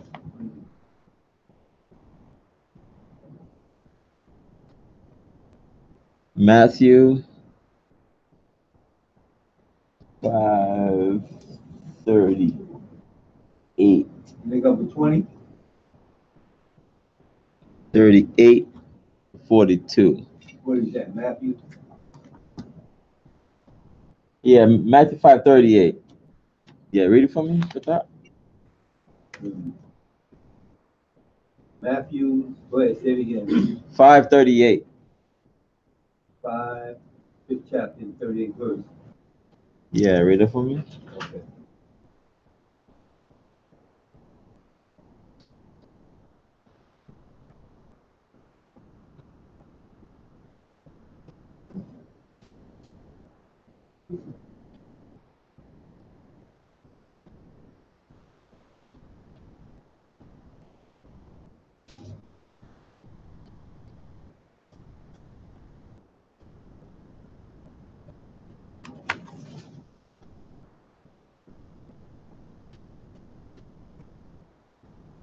Matthew 5 and 38. It says, ye haven't heard that it has been said, an eye for an eye and a tooth for a tooth. Yeah, keep reading. But I said unto you that you shall resist not evil, That ye resist. but whoever shall smack thee on thy right cheek, turn to him and the other also. And if any man will sue thee at the law and take away thy coat, let him have thy cloak also. And forever shall compel thee to go to a smile, Mine. with that smile, Mine. a mile goes with him to the twin.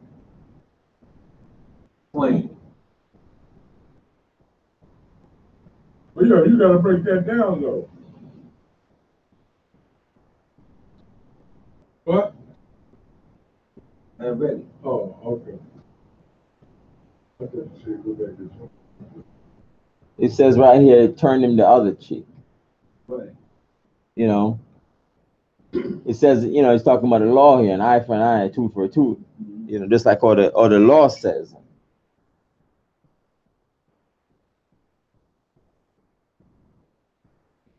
You know, it says resist.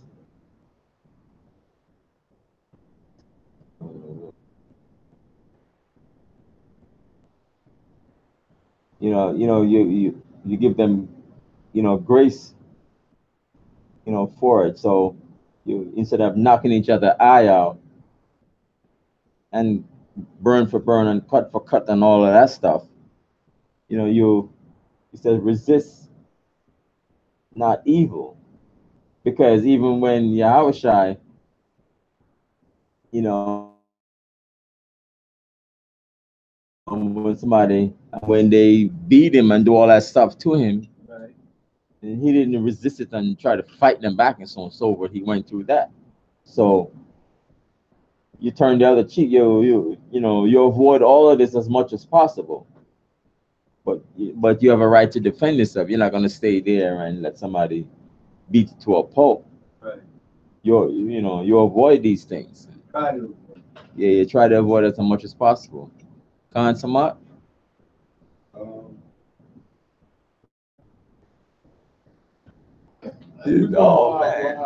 man. Yeah, I forgot. It's an eye for an eye, tooth for tooth. From the top of your head. When you, Oh, so you're gonna let him. I'm gonna let him have it. No. You avoid these things. You how many know. times you let somebody smack you before you do I ain't letting my smack you, bro. Right. So everything is about context, circumstance, right? Let's just say, because if you just take it literal, somebody smacked me, right? Let's say I did something wrong. Somebody smacked me because I did something wrong. Yeah. Right? Do I say, oh, hell no, smack him back? That's a difference. That's why I say it's context. Right? Because you just see an eye for an eye, tooth for tooth, talking about somebody smacking me on one side, and I'm going to give him the other one, nah, somebody punched me over here. It's all about its proper context. Right? Now, understanding here, who's Yahushua talking to? No, not just the children of Israel. mainly speaking to his disciples, to those who are following. Because all Israel didn't follow or believe Yahweh. Okay. Right? Because those who were the scribes, the chief priests, and the rest of them looked at Yahushua like he was not the Messiah. He was bringing some new thing and everything else. Right. So what he was teaching, they wasn't following that. Right? Even today, you got when you read that chapter, when you read those verses in chapter 5, you'll have Old Testament followers who will say, see, because of what he said there, he can't be the Messiah. Because what he's doing is he's going against the Most High. He's going against the law. Okay. Right? Because the wording says, you have heard of old time, it says eye for an eye, tooth for a tooth, right? Right. Now, where did the law come from? The Most High, through Moses to Israel. Right. So they'll say, and then it goes on, it says, but I say unto you, they'll say, well, wait, who is he to say he say unto you? The Most High said this. Why is he coming and saying such and such and such and such? See, that's why we don't deal with him. Right? But you understand that even in the Old Testament, what Yahushua is bringing out was already being done. Right? It was already being done. Whereas the same case, well, I think we brought this up before, where the Benjamite was cursing out David, right? It should have been done with right then and there. Right. Right? Because you're not supposed to do that. But David, have mercy on him. David didn't go out there and initially jump on him. Right. Now, was David in violation that says, oh, you shouldn't curse the ruler of thy people or whatever? Was David wrong by not allowing his men to go kill him right there on the spot? Was he wrong? That's the question. So now it's the same context when you look at each and every one of our circumstances. As we go out there, we may see somebody do an offense to you. It don't have to be physical, because as you read down on this, it says breach for a breach, tooth for a tooth. It's any type of offense that comes to you. Don't have to be physical. If I had an agreement with you and you broke the agreement, now that's a breach. Yeah. Now, because you did that, do I say, you know what? I was going to go and take it. I told him I was going to give him the car. I promised I was going to give him the car. But now because he did that, no, I ain't giving him the car. Now I'm going to break my promise. Right? Breach for a breach. Yeah. You broke yours, I'm going to break mine. Breach your promise. Broke the promise, broke the agreement, broke the contract. Right. So now I'm going to go break the contract on my end. Right. That's where Paul, the Spirit, comes back and says, don't render evil for evil. Right? Just because that person's going off or did some type of offense, don't always think you got to come back and do the same type evil thing. Right. Because that's what usually happens. Once a breach happens, or we get emotional, right? And then we say, you know what? I'm gonna act upon emotion.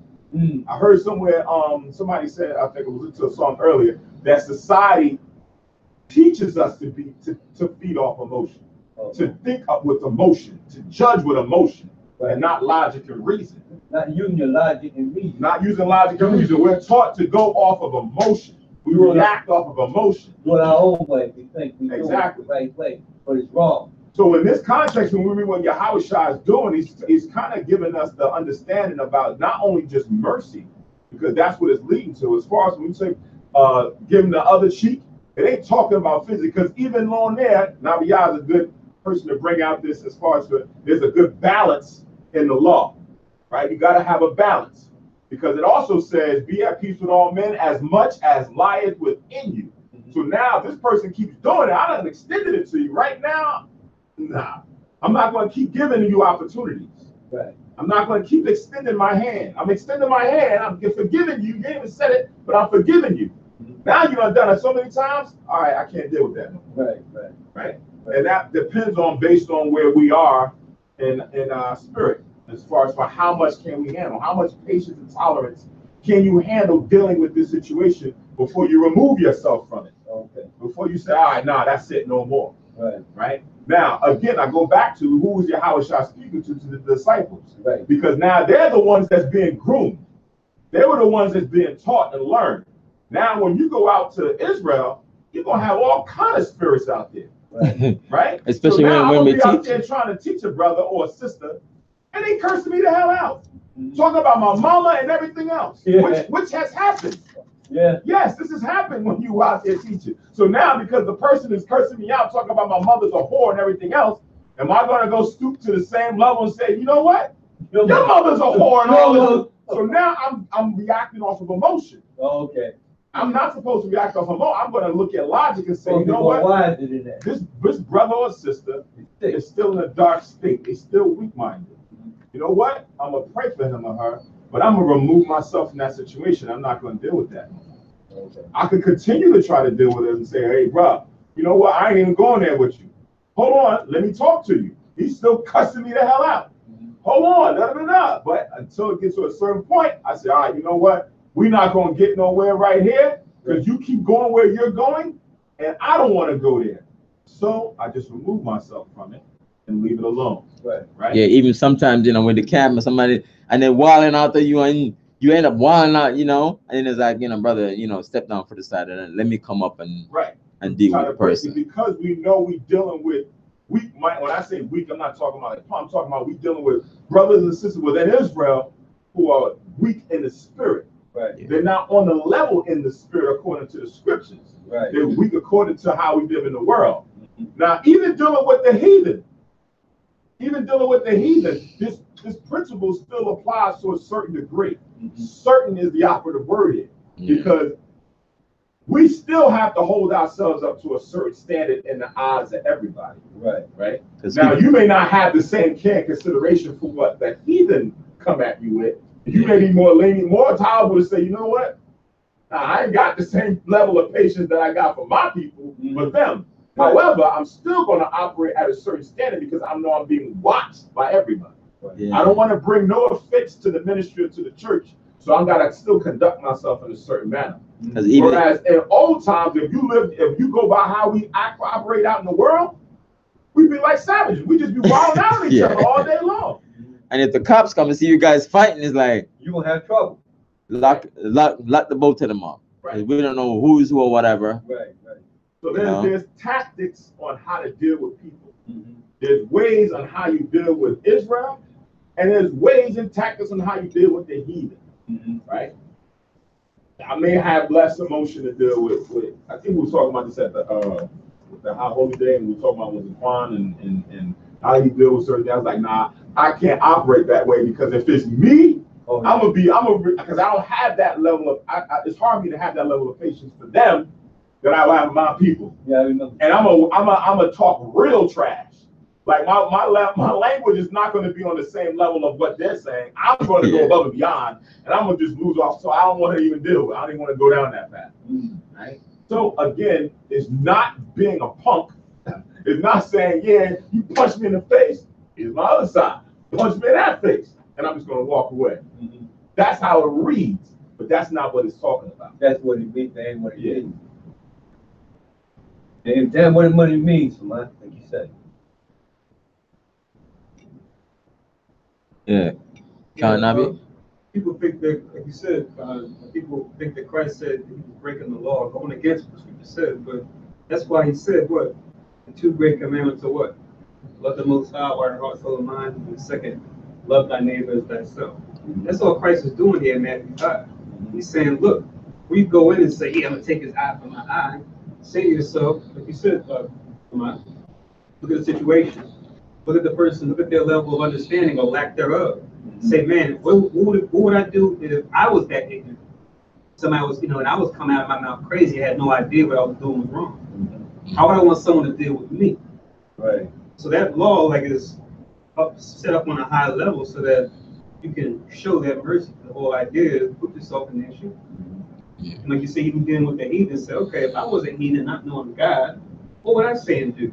Let me deal with a heathen that way, knowing with knowledge how the Most High made them to serve idols, right? As opposed to you from yourself saying, who was this person to say and do this? I would never. So yeah, you would never. But that's not you. That's this person. That's this heathen. This brother and sister. That's in ignorance. Right. That's why Christ held the love the Most High, love your neighbor yourself in that high regard, so we could deal with our people that were in that ignorance. And of course, deal with the heathen that are in ignorance. Of course. And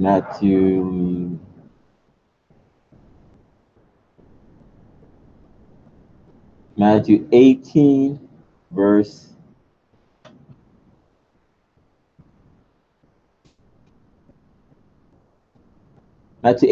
21. Then came Peter to him and said, Lord, How oft shall my brother sin against me, and I forgive him? Till 7 times? Verse 22. Jesus said unto him, I say not unto thee until 7 times, but until 70 times 7. A lot of forgiveness. Yeah. Yeah, 18, 21, Forgiveness, huh?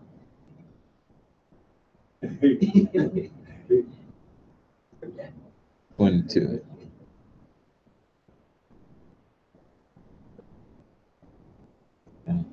Yeah, we have to, forgive each other. You avoid all kind of confrontation and fight and so on and so forth, but you forgive.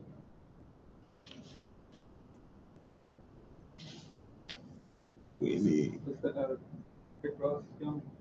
Got to get that don't do it. Oh, that's what he said? I think that was an album. Full album. Remember the movie about that? There's a movie talking about that? Oh yeah, yeah. Yeah, with the Edomite kid. Only God could do. Yeah. That movie That was crazy. crazy. Very little dialogue, but it Yeah. said a lot. The way the scenes are set up. So, Leviticus chapter 24, verse 21. Right. And he that killeth a beast, he shall restore it. So, you kill somebody beast, you got to restore, that's that's my livelihood, or, that's my stock. Because someone, have a beast, you just can't go in there. Because sometimes you find out in the news, you find out certain people just go in there killing dogs, killing cats. You got to restore that. You got to stop that. You can't just kill them. They serve their purpose. Either they serve for food or they serve for, your work or your transport, or somebody kill your horse. They got to restore that animal. That's your livelihood. That's your form of transportation. They got to restore it. You can't be like, then what I'm going to use now? You got to restore it. And he that killeth a man, he shall be put to death. This is, again, premeditated murder, not accidental murder, premeditated. I mean, you think about it, you plan it, and then you murder that person. Like I remember, sometimes you hear in the news, some people are driving, and this man was driving, and he's texting, and he ended up ran over some people and killed them. And he said, I'm sorry, I was texting and it's accidental. But sometimes you see certain people driving a car and they were driving full speed ahead and driving into a bunch of people and running them down and things like that, to say, wow, that's premeditated. He did that deliberately. But he's driving fast, even though mine could have been on the road. Yeah. But his mind was on something else. Yeah, that's, accidental murder.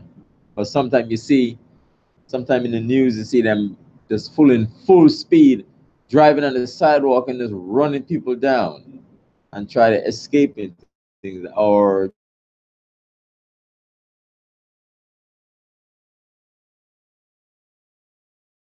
just running people. Verse 22, ye shall have one manner of law, as well as for the stranger, as for one of your country, for I am the Lord your God. So in this society, in this world thing now, they have all these different laws, even from state to state, different laws and different things. So the most I said, just one manner of law.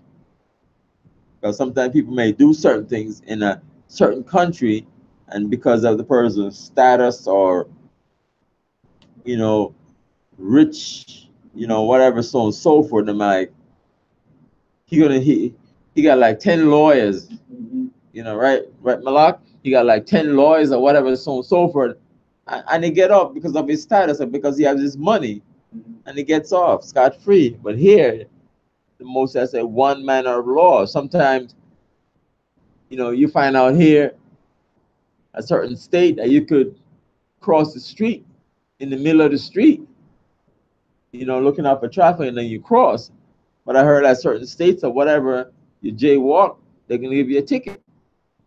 So if you go from state to state or from country to country, you find all these different laws and all these different books that they have. But when the law gonna come in full effect, we trying at the best of our ability now, it's gonna be a one manner of law for all flesh. So just wanna read something very quickly. 22, right? Yeah, the one manner of law. Isaiah 66 verse 23. Think about one manner of law, right? Isaiah 66 verse 23. And it shall come to pass that from one new moon to another, and from one Sabbath to another, shall all flesh come to worship before me, said the Lord. So this one manner of law, that's an example. Verse 22 is Isaiah 66 verse 23. Right. That's So 22. so it's not like saying in the kingdom we're gonna be keeping the Sabbath and the other nation is not gonna keep the Sabbath. They're gonna keep the Sabbath too. It's the law. Yeah, it's gonna be the law. It's gonna be the law of the land. Right. So right now you got grace. Yeah, Next right time now you got no is grace. is all kind of It's stuff. the law. Right now is just breaking all kind of laws. Selling, you know, unclean food, doing all kind of abomination, all that stuff. Right. It's gonna be one law. Right. One law. So is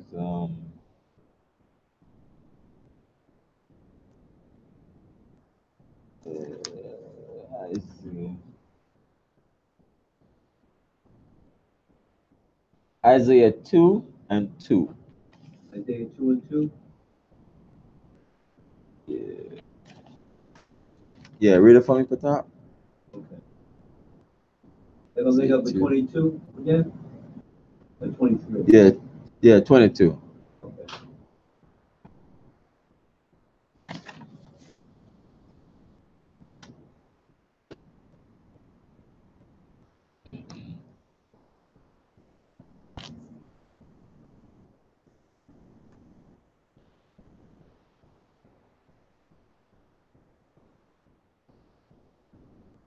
Isaiah.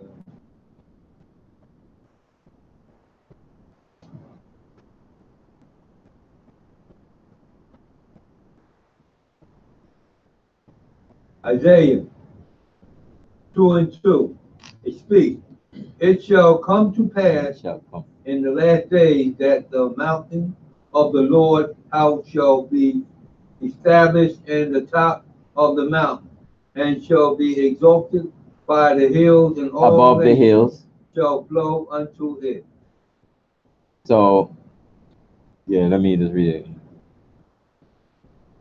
And it shall come to pass in the last days that the mountain of the Lord's house shall be established in the top of the mountains, and shall be exalted above the hills, and all nations shall flow unto it. So the Most High is going to establish, you know, Israel back in her homeland, and the law and everything, and all nations Everybody. is going to flow onto it, flow onto us, to the house. And verse 3, and many people shall go and say, come ye, and let us go unto the mountain of the Lord, to to the house of the God of Jacob, and he will teach us of his ways, and we will walk in his path. Right. For out of Zion shall go forth the law and the word of the Lord from Jerusalem. Right. So this law is this law shall go out.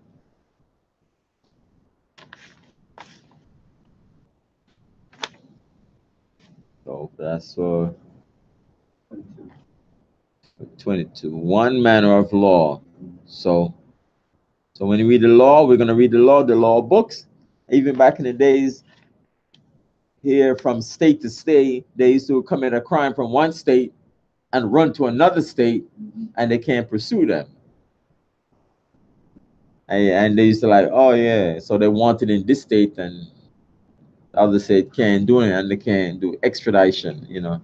Extradition. You say that extradition. So for Israel and the nation, that this one law that's here. Verse 20, Nabia. You could also link Leviticus 19, 33 and 34. Verse 22, That's talking about Leviticus 19. 33 and 34. It's talking about the stranger of our people.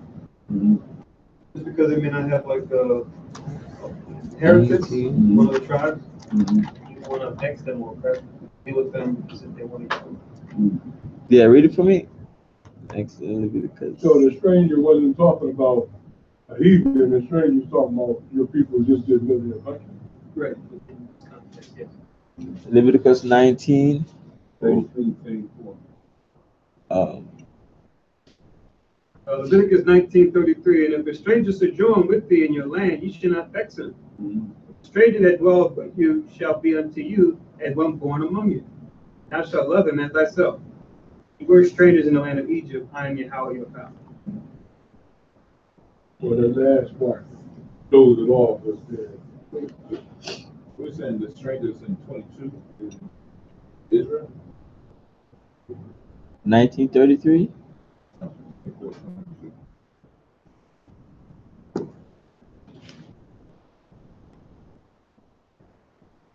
Oh, verse one man of law, as well for the stranger.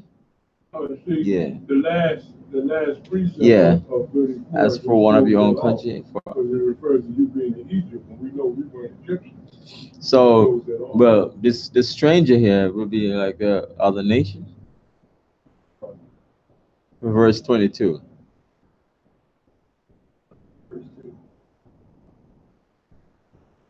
We can't use that to back it up. It's just Egypt, we were strangers in Egypt, but we were Egypt.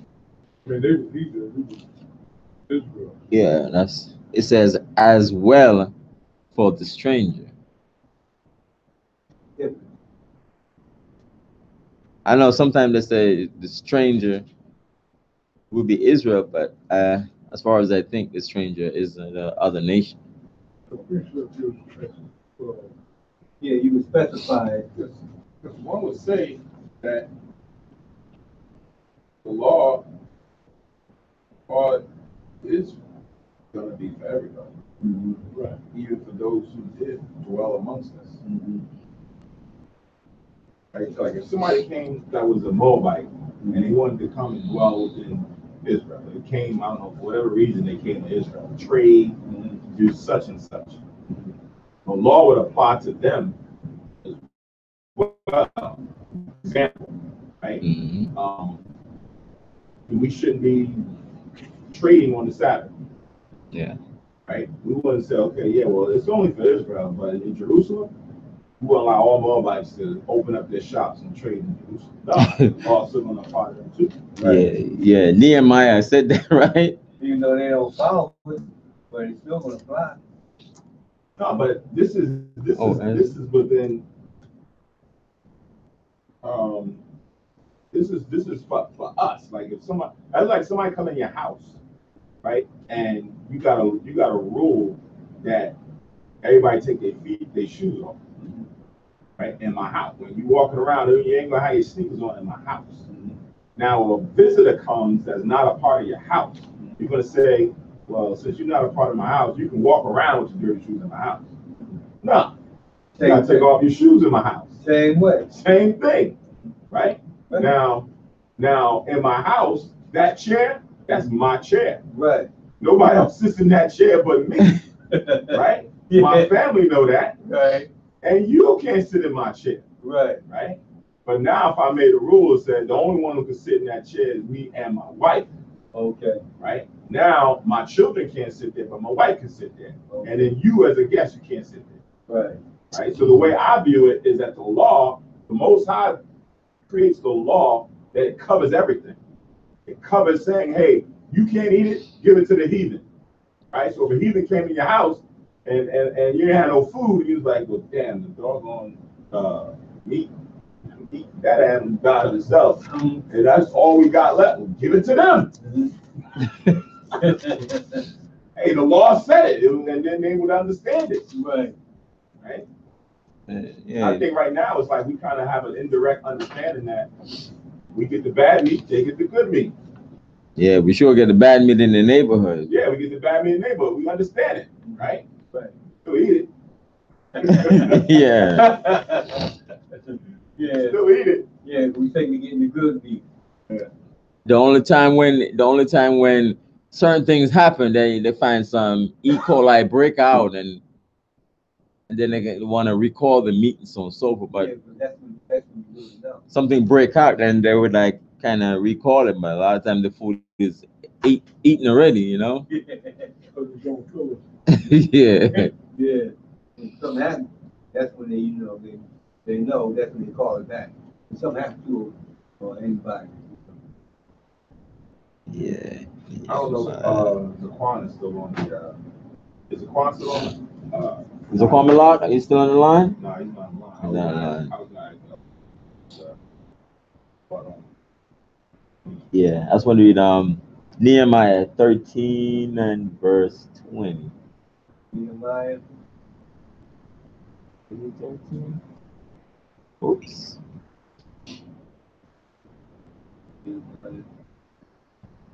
13 verse 20. Let me see.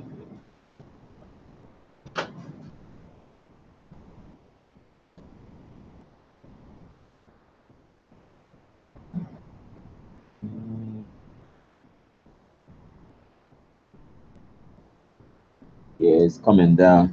So let me read it quickly. Nehemiah 13 verse 20. So the merchants and sellers of all kinds of wares lodged without Jerusalem once or twice, and I testify against them and said unto them, why lodges he about the wall? If ye do so again, I will lay hands on you. From that time forth came they no more on the Sabbath. So they were coming from the Sabbath and all kind of wares and want to sell it to us. It's like, you know, I'm gonna put hands on you. Mm-hmm. On the Sabbath. If you're around Israel, then you do as Israel does. Well, you whether know, you're a stranger, whether you're heathen or Israel. I mean, they kind of try to entice us to buy stuff on the Sabbath day because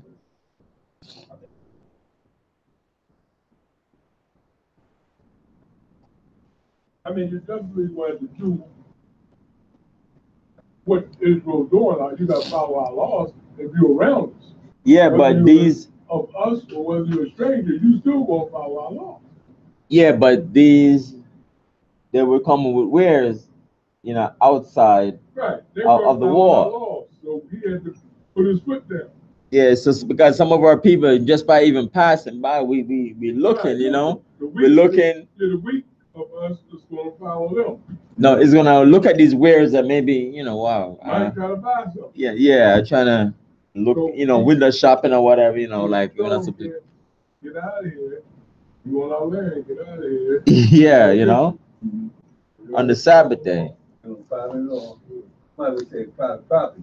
That's why we separate from other people. Yeah, because sometimes, you know, you come to the Sabbath day, you see all kind of people having on their lawn. They want to having a yard sale. Yeah. People cutting their lawn. Yeah, I know. People out there chilling out there, you know, drinking. like it's a regular old day, you know. And we say They don't have no this respect is for the that. Sabbath day, and all these stores are open up, and it's like Crazy. it's like this place should be shut. Yep. And that what the might do. That's how they make their money on the Sabbath day. They have a 24/7, no rest. They don't care. They tell you. It's money there. Yeah. Okay. So let me read verse 23 now. It's money there.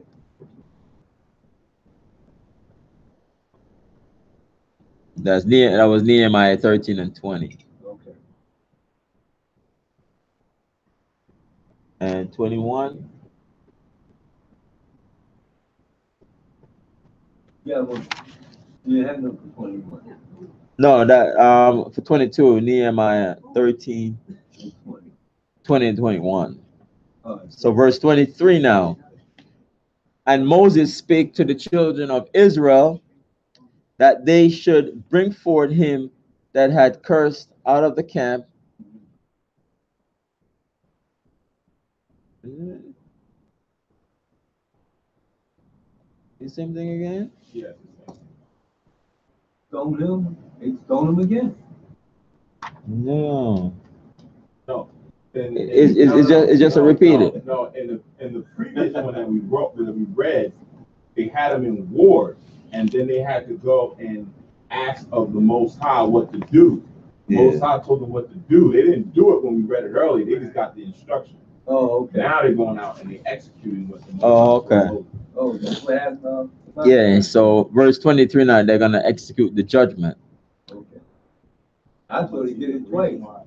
Yeah, so it's like, and Moses spake to the children of Israel that they should bring forth him that had cursed out of the camp and stone him with stones. And the children of Israel did as the Lord commanded Moses. So they stoned him to death. Same person, yeah. Yeah, execute him.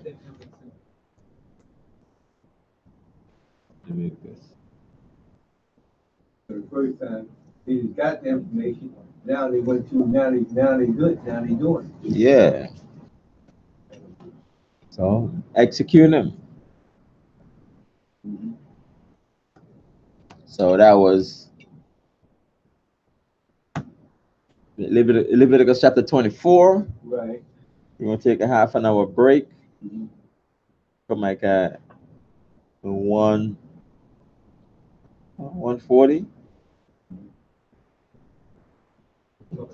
Come back at 1:40. You got a link up, Kahan Nabia? Okay. So we're going to take a half an hour break. I'm going to come back at